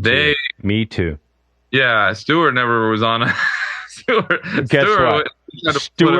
Stewart was the grid. Yeah, if you tried to put him on a grid, he'd probably punch you in the face. Yeah, but he's that great. Yeah, that Stewart was the grid that was so precise and tight that those guys, power to them, because to keep up with that drummer. Yeah. To keep up with that drummer, it had to be a nightmare for those guys going to sleep at night. Like, holy crap! Walking on the Moon. Yeah. Unbelievable. No grid. That wasn't. I don't believe that was done at the time of being on the grid and that kind of stuff. But it comes down to. You talked about kind of going through the 80s. Earlier, you were talking about, Guns N' Roses and Nirvana. And those bands in particular were like the anti-Slaughters, Rat. Yep. Sorry, Motley Crue's era hair bands that were so. Look at this new toy we have. It's on the grid. It's Pro Tools. It's awesome. Yep. So they were kind of the anti that, and just went back to playing rock and roll. Even if it was on the grid, it was still those guys probably turned the click track off in their ears, just listened to the drummer and the bass player, and rocked out. So it had an organic feel, and it was also way less technical and wheelie popping. Yeah. It was screw it. We're going back to flannel and unfortunately heroin. Yeah. And something that just popped into my head right now is kind of funny regarding what you just said was those other bands were so like their normal world was using these new toys and overusing them, and and then you look at a band like Nirvana that Dave Grohl only really had to play to a click once or twice on the whole Nevermind album. The rest of it, they just had rehearsed so well that they just did it live in a couple takes. But I remember a story from Butch Vig. He talks about in an interview, he asked Dave to play on a click because Kurt was getting upset because he was playing too fast or not slow enough or something like that. And it hurt Dave's feelings because, it's hard to be the drummer and be told, oh, you got to be on the click. It means you're not steady enough on that song, and it's just crazy the opposite ends of the spectrum. It's like one outfit, let's say, like, I don't know too much about rap, but like some of those 80s bands, you know, that's their whole world is like, oh, it's normal. And then you go to like the 90s and it's like, you want me to do what? You want me to use a click? Yeah. You want me to be on, you know, this tempo grid? Like, what the fuck? Like, that's an insult almost to them, you know? Yeah. But it almost shows that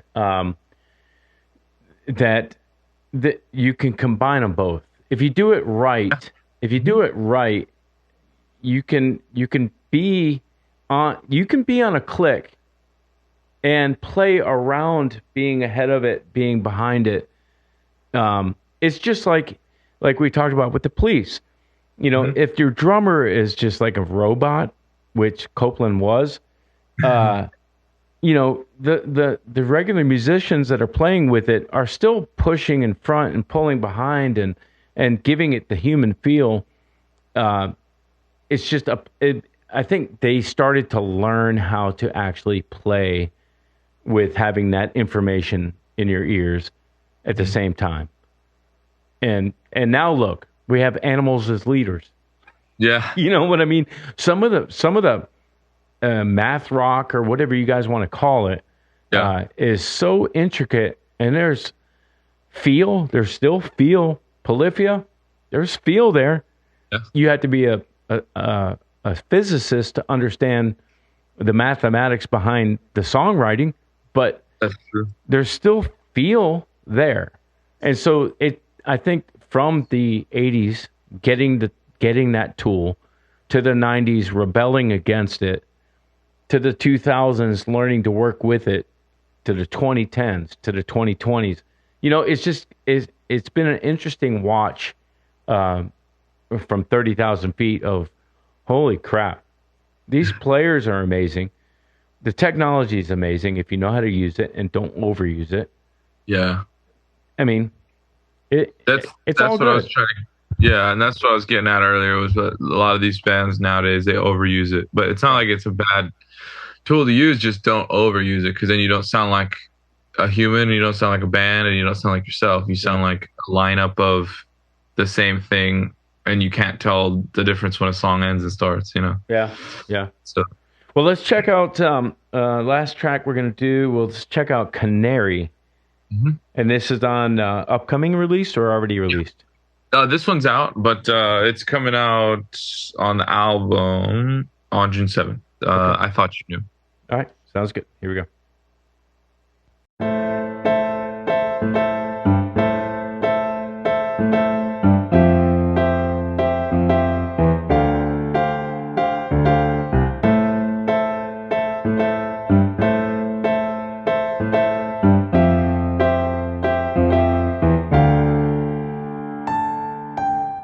Dreams of New Mexico and all the things that I've been holding on to. It's all but a dream, but that's the price of being free. Glass eyes only see the past, cause reflections stay intact, and you are the only evidence that I've ever had a heart. So fly with me into the night. We can relive all the day. Say on that rooftop to Iggy Pop. Never wanted it to stop. Never wanted it to stop. Never wanted it to stop. Never wanted it to stop. Serenading on the street and sipping wine beneath the sheets. We never had to force the love that was so divine. Then God teased a new plot. Your car broke down in the lot. Then I got hopeful, cause I thought we'd get more time. So fly with me into the night. We can relive all the day. Say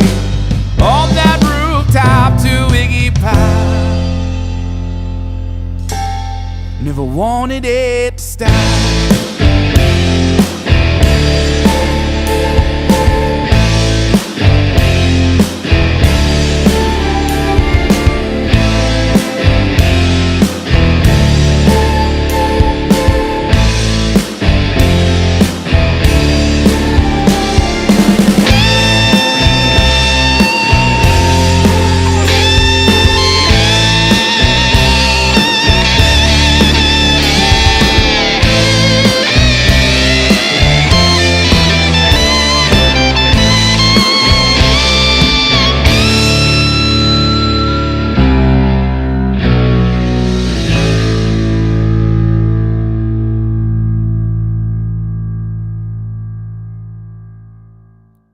Romeo and the bullet, I'm finally finding solace in all the trauma that taught me to be strong.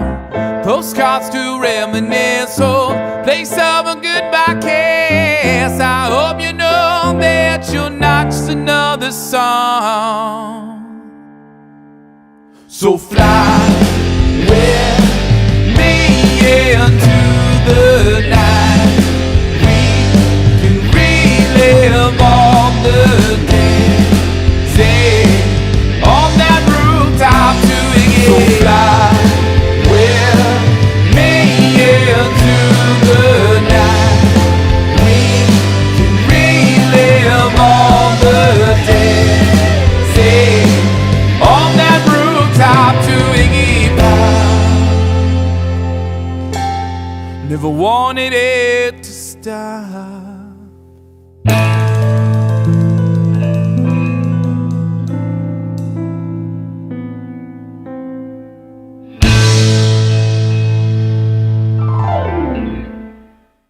Man, I love that last hit there. Like, bong. That's that Guns N' Roses influence. Yeah. Yeah. The song "This I Love" off the Chinese Democracy album. Yeah. What about that record? Why did that take 37 years to come out? What was the deal on that? I don't know. You gotta ask the man, Axel.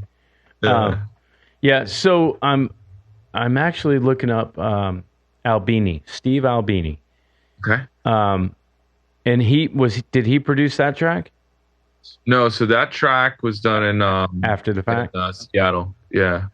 But actually no, I was gonna say it might have been Beinhorn co-produced, but he did 2 other tracks. So yeah. So this one was us producing. Yeah. So that track, piano, and I heard some strings.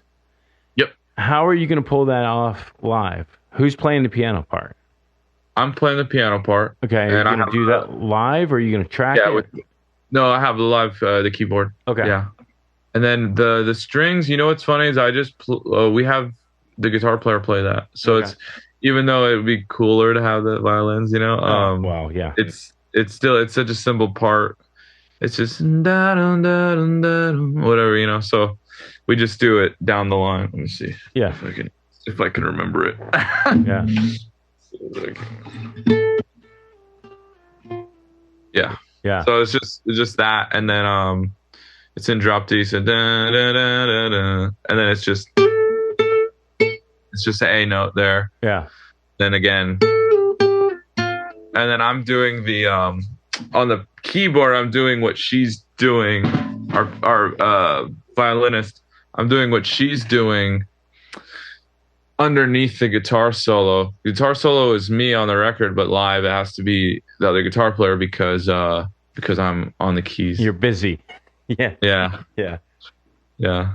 Yeah. Well, that's the thing. As you start composing a bit more intricate orchestrations, Yeah. it's like, okay, well, who's going to do that? And if you don't have somebody in the band, you know, that starts heading down the road of, okay, well, it's got to be tracked. Okay, well, then we head down the road of, you know, it's kind of a perpetual motion machine. Yeah. We want to sound huge, but we got 3-4 guys, you know. Yeah. You either have to bring in players, which I don't like to do. I don't like bringing people into the locker room that aren't permanent members. Yeah, it's tough. We've tried that many times. It just doesn't work out. Yeah.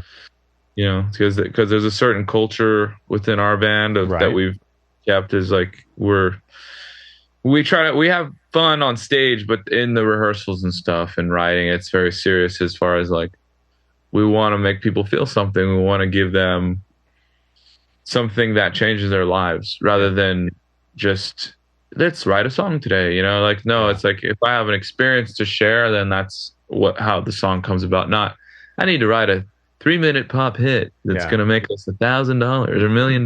You know, so so it's very much about specific culture. Not everyone can hang. We've seen that many times. Yeah. We've auditioned countless amounts of people that just could not do it. So I'm glad to finally have our original lineup back because I know those guys can. They know what it's about. Yeah. Well, I'm glad you said that because I wanted to bring back that topic of, you know, landing back with the original boys. Mm-hmm. It happens at the highest level. Frusciante's back with the Chili's. Yep.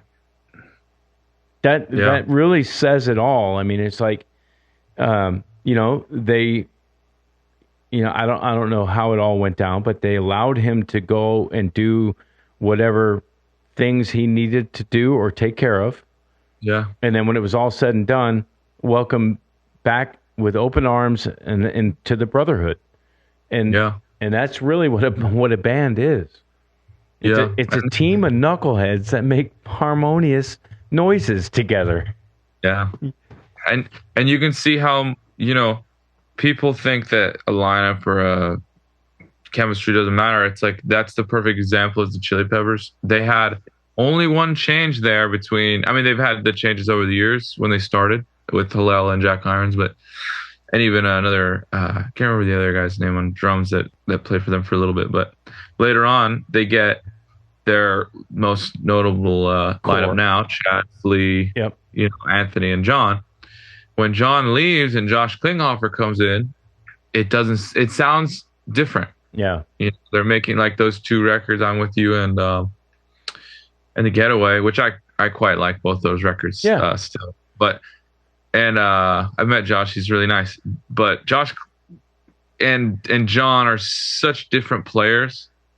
And Josh is more, I think, ambiance. He could still write a great melodic part, but he likes a lot of the pedal stuff, and he'll create a landscape or soundscape. Yeah. With John, it's more about the melodicism because he's such an incredible songwriter. Yeah. And each is valid. It's just like we talked about earlier.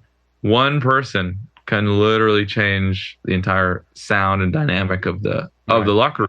Yeah. You know, of that, like, oh, if you did that, now I'm going to do this, and it's going to make it really, really exciting. Okay, and then they start bouncing off. Yeah, you know? It's even more important than that. It's me going, I'm going to do this, and my bass player that I've been with for 17 years, already knows what I'm going to do, and he's going to call in response to what I haven't even thought about doing. He already knows I'm going to do it. Kind of a vibe. It's mind reading. Mm-hmm. You know, it's that innate thing. We did a jam last night at the gig that we played, and Kyle's girlfriend Betsy, fiance. Congrats, guys. Fiance. She goes, you guys need to do more jams like you did tonight. Because last night we did a jam off the cuff. We didn't practice it. I literally told them in the parking lot. I was like, we're going to take this song out because we're not rehearsed on it. We're going to do a jam in F sharp. I'll start it off. Then you solo first. Then to me. Then back to you. We end it. And that was it. That was the whole plan. Yeah. We get up there. We nail it. It was amazing. Yeah. And that's how you just know. Like when you can jam like that and jam hard and it's interesting and it's fun and it's dynamic. Yeah. That's when you just know there's a chemistry. And I told Betsy after, I was like, and Kyle reinforced. He's like, yeah, we didn't know that was going to happen. And he told us 20 minutes before we went on. And her jaw drops like, wow, like you guys need to do more of that. Cause that's impressive. Like not very many bands can do that. Right. And that's why there are like the Chili Peppers, Led Zeppelin, and all these bands. They jam and it's like incredible. Cause it's like those members exerting a certain energy in that moment, and the mind reading, like you said, and everything just lines up in the world, in the universe, from a download of like musical creativity. And guess what, folks? It's a one-ticket affair. It's only going to be that way. That happened last night, that time. Yep. And I hope you have it on tape so that you can at least, visit it and go, oh, okay, that's interesting. Yeah. And it might turn into, you do it every time. It might be another song. It's just stream of consciousness, art, creativity happening in real time with no hindrance of, tethered to a click or any of that kind of stuff. It's not pre-planned. It just happens. Let's go record it next. Let's go. Exactly. Yeah. Exactly. Yeah. And it all came about really, Eric, from bands like Queen always want to make a show out of something. Yeah. So in the beginning, even though I'm referencing like Red Hot Chili Peppers and these kinds of bands that do the jams, even Guns N' Roses and those guys, Queen really like made a show out of their songs. Yeah. And they'll change and do certain transitions into another song that wasn't on the album. And so from the beginning of our band, I've always told Dietrich, especially because everyone was really resistant to it, and the band, I had to like push everybody. Yeah, guys, we can't just be a normal, garage band. Like, we have to be compete. If we're gonna compete in the big boy arena down the line, we got to play and think like the big boys. So I go, why aren't we thinking like Queen and the Rolling Stones? And you got to give them something that's only for that night, and a jam is perfect for that. Yeah. And again, when you have a certain lineup, like even let's say we take this lineup and we just say, hey, we're going to bring a special guest up to play an extra guitar or play on a keyboard or something. It's going to change. It's going to change the field, the dynamic. It's very, like you said, it's a one ticket thing. It's like, that's what you get for that night. And it's never going to be again. It's just captured. Yeah. Thankfully, we do record things with the iPhone. Yeah. But if I'm not mistaken, I think we are called performers. Yeah, exactly. And I'm gonna throw a little shade here because I'm a dick like that. Go with it, Mikey. There's a band that I was I was filling in as their singer. I was going to be their lead singer, hired by them or whatever it was going to be. And they've got this opportunity with this big producer, whatever. And the whole time we're in the practice room, I'm like, these guys aren't a band. Right. They're like three individuals that don't know how to play with each other. Right. Because every time they would try to play with each other, it just sounded like a mess. It sounded like, again, like, there's a guitar player, there's a bassist, there's a drummer. Yeah. And they also refused to jam. And I was like, so you don't want to write songs, you don't want to jam. They didn't want to play shows. They just want to come out on a big label and surprise, we're here. Like, no one knows who you are. Like, what are you thinking? Like, and I know I'm old school. Yeah. I know I am, but that is not an old school idea. It's just playing music. It's a real thing that if you love it, it just comes out of your hands or out of your, if you're a vocalist, out of your body. It doesn't have to be thought about. Yeah. And it's in your being and it's in your soul. You want to give it to people. But if you just want to hold on to it and hold it here and you don't want to play with other people and you don't want to write and you don't want to jam, why the fuck you doing it? Right. Go find another profession. Go sell cookies. You know what I mean? Like, I really cherish my bandmates and also my situation of being able to perform and sing and play guitar. And a lot of people, I think, take it for granted and they want to make money and they want to do this and that and that. And it's like, I already know that stuff will come. If we write great songs, that stuff will come. But just to be able to get up on a stage and be a healthy human being. And respect the stage that you're being able to step up on as, hey, I'm going to have my shit together on this stage because it's the whiskey. And I'm here. I'm gonna.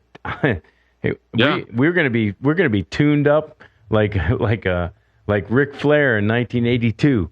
We're gonna be tuned up. Let's go. But yeah, you know, I understand, and I've seen bands exactly like you're talking about, and most of them in recent years that I've seen are, oh, we need a guitar player that's Richie Sambora, or we need a bass player that's, you know, Flea, or, you know, they're putting together these units to do these tribute things, and it just looks like a bunch of robots playing parts instead of my bass player knowing exactly what I'm going to do on a jam because we've been together for so long. Yep. He knows I'm going to go to C here, or I'm getting, you know, it's just the difference of riding in an RV from California to Chicago together to FaceTiming, talking about rehearsals next week at air-conditioned loft with all the accoutrements. You actually you nailed it on the spot. Yeah. That's the difference. Yeah, it's like, oh, when is everybody available? Oh, I don't think I could do that day because I'm doing something way less important. Like to me, I'm like, yeah, guys. I've got charcuterie class. Yeah, I'm like, guys, what's more important than, like, if you're a musician, this is your life. You live it, breathe it. You bleed it. And it's like, okay, oh, I have a dinner that night. I can't. Just shut the fuck up. Yeah. We're all eating in and out, and we're gonna somebody grab a bag of burgers, and we'll see you at rehearsal. Yeah, that's your dinner. Yeah, it's that simple. But people want to make it complicated, but it is that simple. Yeah, if you're all in, it is that simple. I found myself more on that all in side of things. I mean, I built this place, and it's like, my hard thing is understanding as people, as we get older and people have families, and then they have kids, and then they've got PTA meetings, and then I understand that these come into play, but that doesn't happen in my world. I didn't choose to have kids. I live and breathe this stuff. So, like, I'm in 3 bands, and I do the podcast, and I have a full-time job, and I'm an idiot, and I'm building another studio up behind this one. So I'm kind of that maniac like you're talking about, that just all in. This is me. You love it. Yeah, it's what I do. Love it. And so I want to do it. You know, if nobody's available, I'm going to record. If nobody's available, I'm going to do a podcast. If nobody's available, I'm going to write the next. I wrote an entire opus during COVID. Let's talk about COVID real quick. Okay. You're a California boy. Yeah. How long were you locked down and masked up and told you couldn't go to the beach unless you just couldn't? Yeah, it was ridiculous. I still call it, personally, in my view, I call it the plandemic, because that's how I felt. You know, it was, at the beginning, it was like a little scary when it's like, I was scared. Yeah, it was like, oh, you can't go anywhere, and this is what could happen. And a week of that, maybe I think a week and a half, I was like telling the band, oh, you guys can't come over. I know we've been doing rehearsals for the last couple of years, 3 days a week, but sorry guys, you guys can't come over. Everyone's locked up. And then I was like, you know what? No one's like, I don't know. I didn't get sick. No one around me was getting sick. I was like, is this just like, are they just talking about this stuff? I don't know. And then, you know, I know people are going to get upset at me for saying these things. I know people died of certain things, but sure, it's like their immune system was not right. Right. If they would have caught a normal flu, if they would have caught it, they will go down because they don't take care of their body. That's why they said it affects the elderly and the already pre-existing conditions and the obese. Yeah.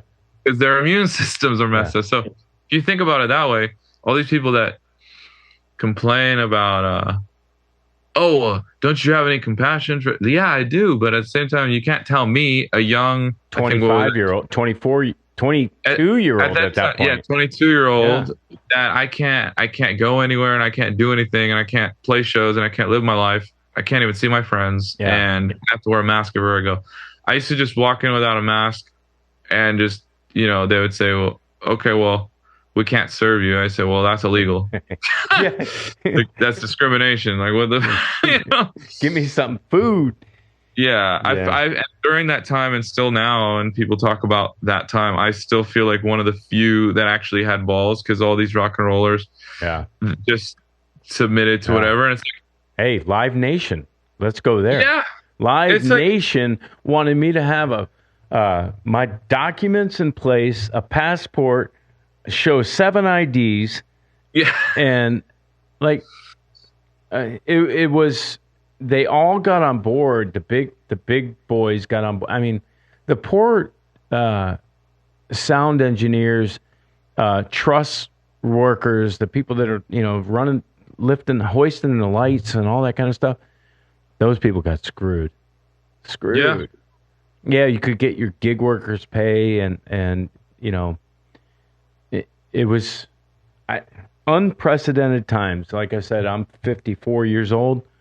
Yeah. And I've seen stuff over the past 4 years that I'm like, is this a movie? Yeah. It's a bad movie. I don't like this movie. It was something that I think won't be repeated because people have started to wake up about it now, especially now that everything's coming out with. I mean, I don't follow too close down. I don't like all the, the news and stuff. The noise. Yeah, that's a good way to put it. Yeah, it's not news, it's noise. Yeah, because people will just turn it on and then immediately feel depressed or like feel in danger. Yeah. And then everyone's going around on the internet or their phone and they're posting, thoughts and prayers. Like, you're not doing anything about it. So, get off your phone and maybe do something in real life and actually be kind to the person next to you. And that's how we have a better world, not just sit and watch the news and get brainwashed and then be afraid to leave your house, So that's my view on it. And I will say during COVID, after that week and a half, when I was like, you know what? We still got to practice. No one in the band is sick. We'll just monitor it as we go. Right. Be smart. Yeah. And so we did it that way. And we were one of the few bands that stayed tight. We stayed together. Yeah. And we wrote amazing music during that time. And when it was time to play again, I still remember that first show back from COVID, I think February. I can't remember the year now, but probably 2021. Well, you guys were locked down, like, we lock you down long time. Yeah. California. It was sucky, man. It was like, we were on a roll. We had just played the Troubadour, and it was the biggest show we'd played. Yeah. We had just done with Gibson Guitars. They gave us an offer to do NAMM. Yeah. And so we did that, and we were getting really good traction. Then everything shuts down. Yeah. And I had label people coming out to a show that got canceled, and I was like, fuck, man. Yeah. But everything happens for a reason. Ever since COVID, I started taking voice lessons because back then I was kind of, hard on my voice and losing it. I could barely talk sometimes. Yeah. And now I could sing a whole 3-hour show and I could still get up tomorrow morning and be healthy. I think that's an incredible point. And now that you say it that way, I definitely took the 2 weeks to flatten the curve. That ended up to be, in my case, 45 days, you guys, a year and a half. I used it for personal growth as, personal artist growth.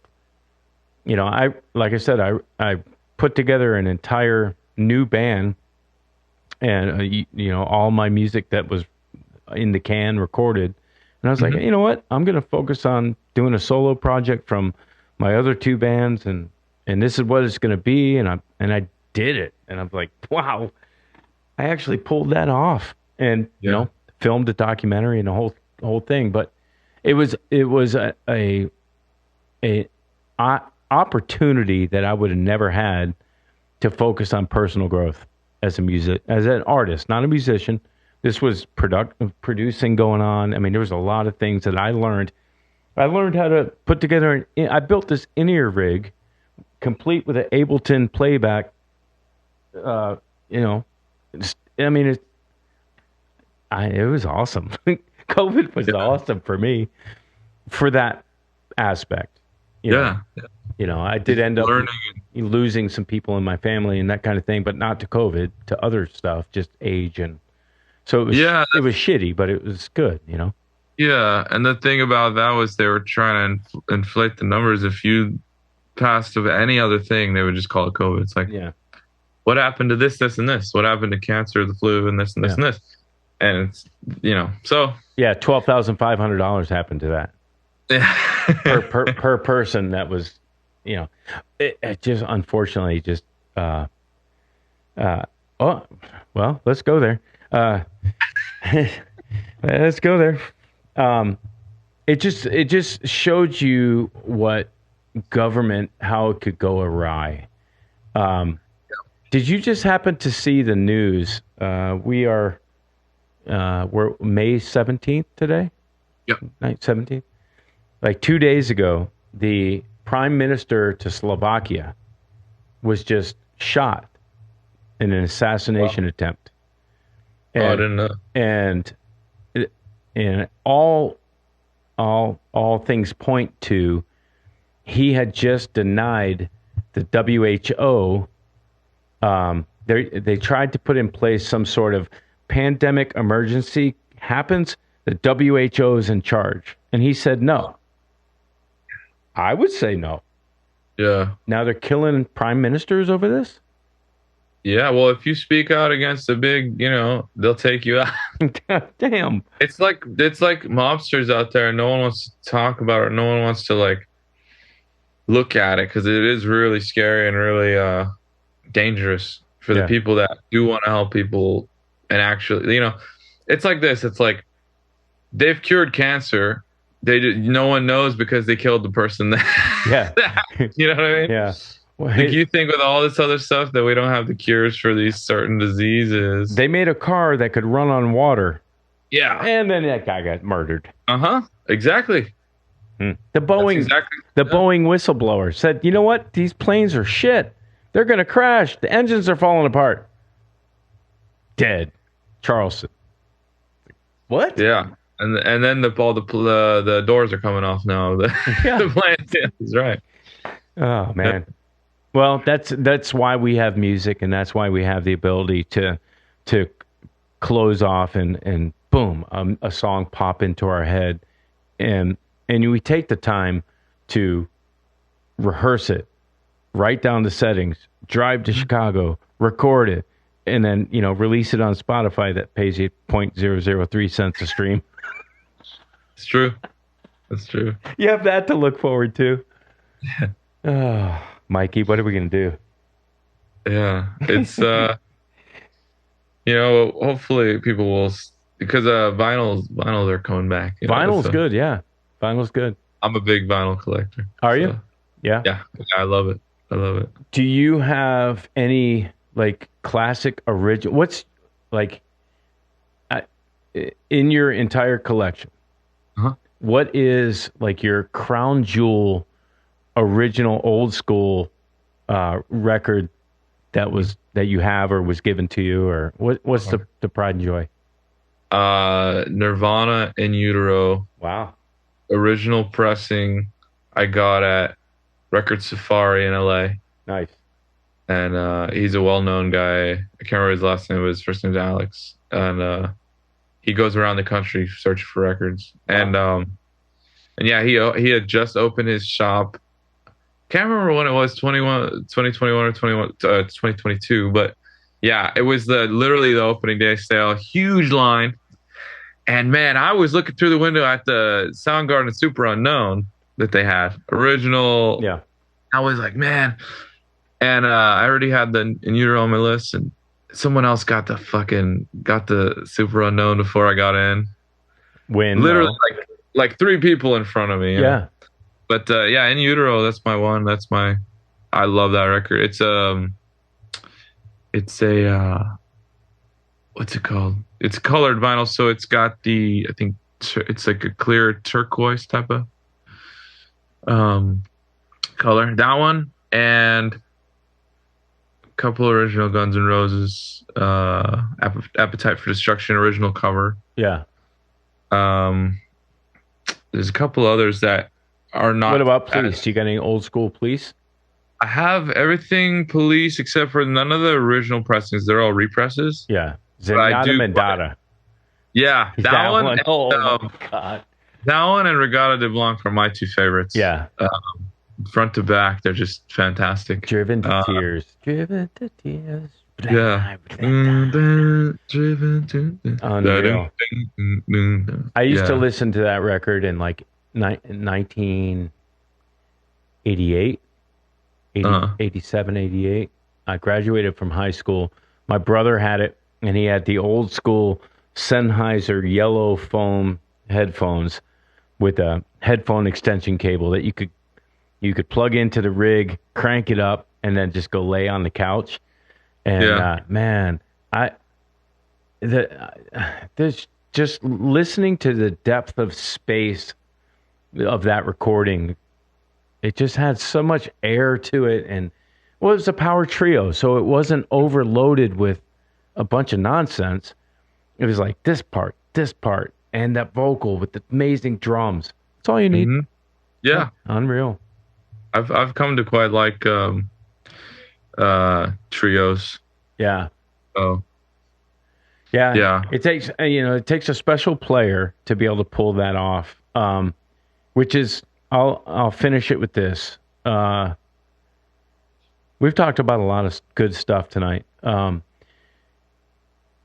What new artist over the past, we'll say since COVID, well, let's go with that benchmark. Since COVID, what new artist has come out, rock or otherwise, that has, and you're young, so for me, it's like, has me saying, you know what, music will be okay because this is talent that's coming up. I feel okay. And I'll go first. Marcus King, I saw when he was 19 years old. And I don't drive.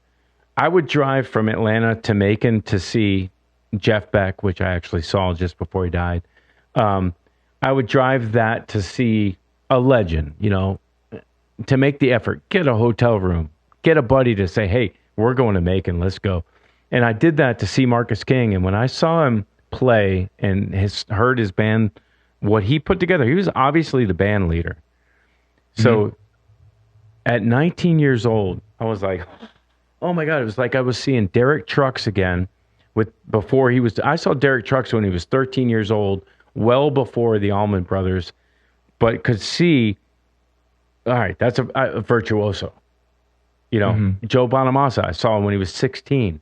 14 or 16 with Bloodline, his first real band. And I was like, duh, virtuoso. Who or what band is on your radar to go, okay, other than the Instagram shredding guitar players from Japan that are like, oh my God, he's 2.5 years old and he's playing Eruption. I'm gonna name a couple because I'm gonna write them down. Yeah, because I really love a lot of newer artists, and I keep my ear to the ground quite often. I'll say this one first because they are the reason why I am in a band, is Royal Blood. Okay. And they're not super, super new, like as in the level of my band, like we're a baby band, but they started around 2014 is I think when their first record came out, and 2-piece, and they are what? Yeah, it's bass and vocals, and then a drummer. So it's Mike Kerr and Ben Thatcher. Those two in England. They started in Brighton, and that's in the list of favorite bands. That's easily my top 5. They're the reason why I started songwriting. They're the reason why I started in a band with my brother a long time ago, and then he stopped playing drums, my brother, and I continued because of Royal Blood. So I would say anyone who hasn't heard Royal Blood, That's an excellent band. Okay. There's a lot of good bands that are coming up that are maybe. Did you want more baby bands, or did you want more like maybe just breaking bands, or ones that have broke that are still not like legacy? I would say up and coming bands that may not be or artists. I mean, one could say like Billie Eilish 4 years ago or just prior to being launched. Yeah. Man, the documentary of Billie Eilish, and I'll turn in whatever card my guys in the band want me to turn in for talking about Billie Eilish, but that documentary I watched is pure brilliance with her and her brother. Uh, I mean, whether it's your style of music or not, it's brilliant. Yeah, I gotta see it. So I don't have Apple TV, but okay, yeah. I wanted to watch it. Yeah, I wanted to watch it. Okay, so in that case, there's a band I just found out about. Okay. Maybe 2 months ago. They're called Wonder Horse. Okay. And it's WUNDER Horse. Uh-huh. And they're about to put out a record in August. They just put out 2 singles. One I think was released this past Wednesday, called July, and the other one was called Midas early in maybe a month ago. They're fantastic. They're a British band, and they have a little bit of like the Verve meets like I don't know. They really like Neil Young is something that I heard. They're really fucking cool. They're doing something different than everyone else is, in my opinion, and so I really like them. But again, I just found out about them. I would check out the song "Leader of the Pack," okay, as well as Midas. Those 2 songs. Okay. There's also. I'm trying to think who else. Wonder Horse. That sounds to me like the way they're spelling it, that they may be Norwegian or Swedish or. Yeah, that's funny. Yeah. They're from. I don't know where in England they're from, but they're from England, and it's funny that they're spelling it like that. Let me look up on my phone. Okay, while you're looking up, I'm gonna throw one at you, and this was a band that was popping up in my reels on Instagram and such, and it's Noga Eras, and I think they're either out of Paris or Spain. Mm-hmm. But check this out. Noga Eras. Okay. See if I don't get a brilliant. Come on the show. But then I see it's How do you spell that? NOGA EREZ, and the song is called Views. Views. And it's so organic and just brilliant songwriting, and it's not even new. It was out 4 years ago. That's right, the beginning of the pandemic, right? That makes sense. They're in a tent together, just playing the song. That's awesome. That song sounded like Kendrick Lamar meets Gorillaz. Yeah, it did. Hey, I like that. What's the deal with the Kendrick Lamar Drake beef? let's go down that road. I don't think Drake should have ever even attempted, because Kendrick's literally slaying him. He's one of the best of his generation. My personal favorite of the generation is J. Cole, just because I saw J. Cole live and I thought his live performance was a lot better than Kendrick's live performance. But I'm also into I think his songwriting a little bit more, J. Cole's. But as far as the beef between Kendrick and Drake, yeah, it's from what I've heard, it's been all one-sided. Okay. I fell off the last, I think, track. I think it was. Yeah. But. So I'm obviously the wrong guy to know anything about the rap world, other than the fact that there's a rap studio where I work. I went this far. I went to Spotify and I was like, Kendrick versus Drake playlist. And there's a playlist that has all 8 songs. So each one has released 4 songs apiece. Dissing the other one. I'm listening to it and I'm like, I'm so old. I have to put closed caption on the song so I can see what the hell they're saying.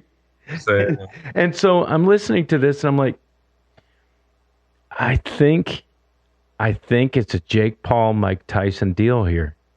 I think they're in it together. I think it's a collaboration.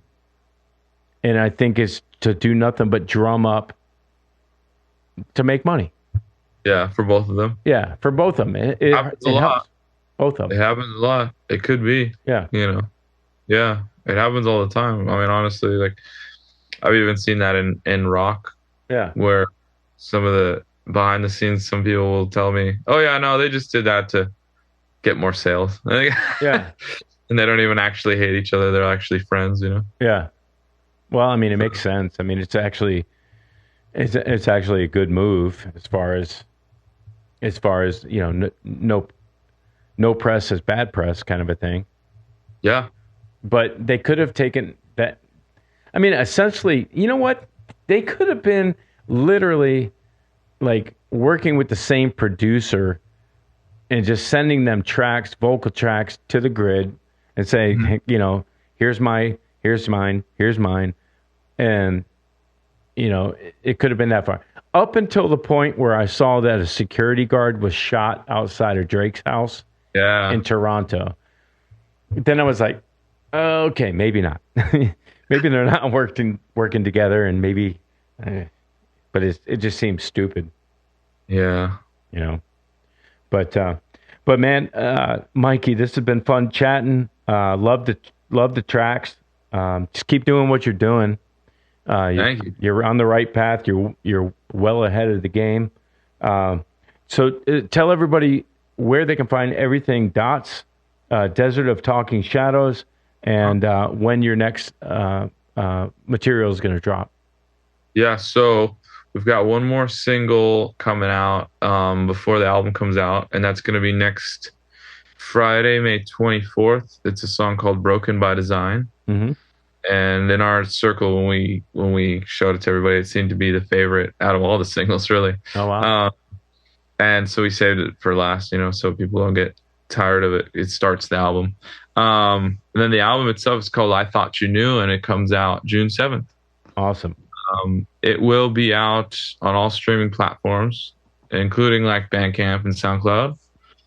And yeah, the best way you can support us is just by listening to it, sharing it with your friends and all that stuff. Right now, we don't have enough money because we haven't recouped from driving to Chicago. We haven't had enough money to do merch for the new album. So the second we get out there and start playing shows and making a little bit of dough, we can start to do shirts and stuff and CDs and vinyls again. So yeah, good call, man. When you say that, it breaks my heart. And especially when I see so many people that are doing things such as react videos to the newest whatever song that comes out. Yeah. And then they've got Patreon. I don't even know what it is, but like you can donate to a band. And obviously like there have people that are donating to their cause.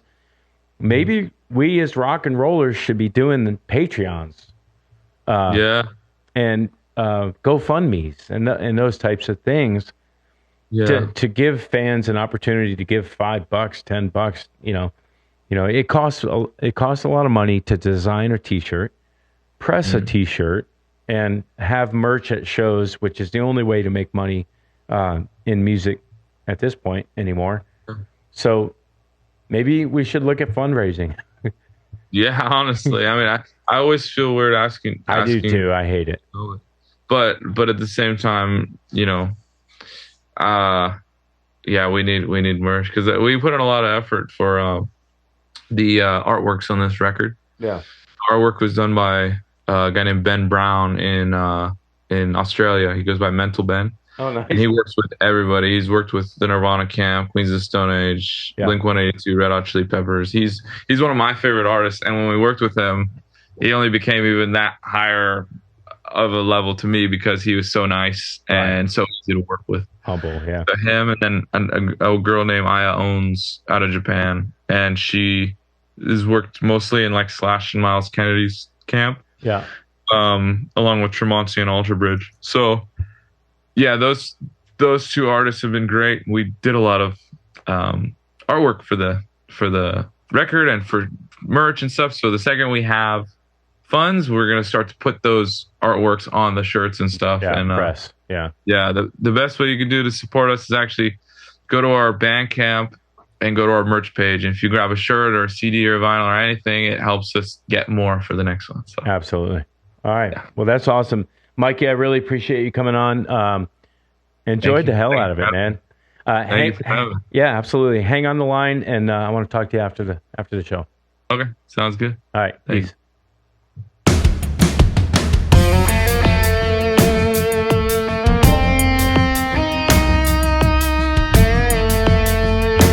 You're watching the Original Music Podcast.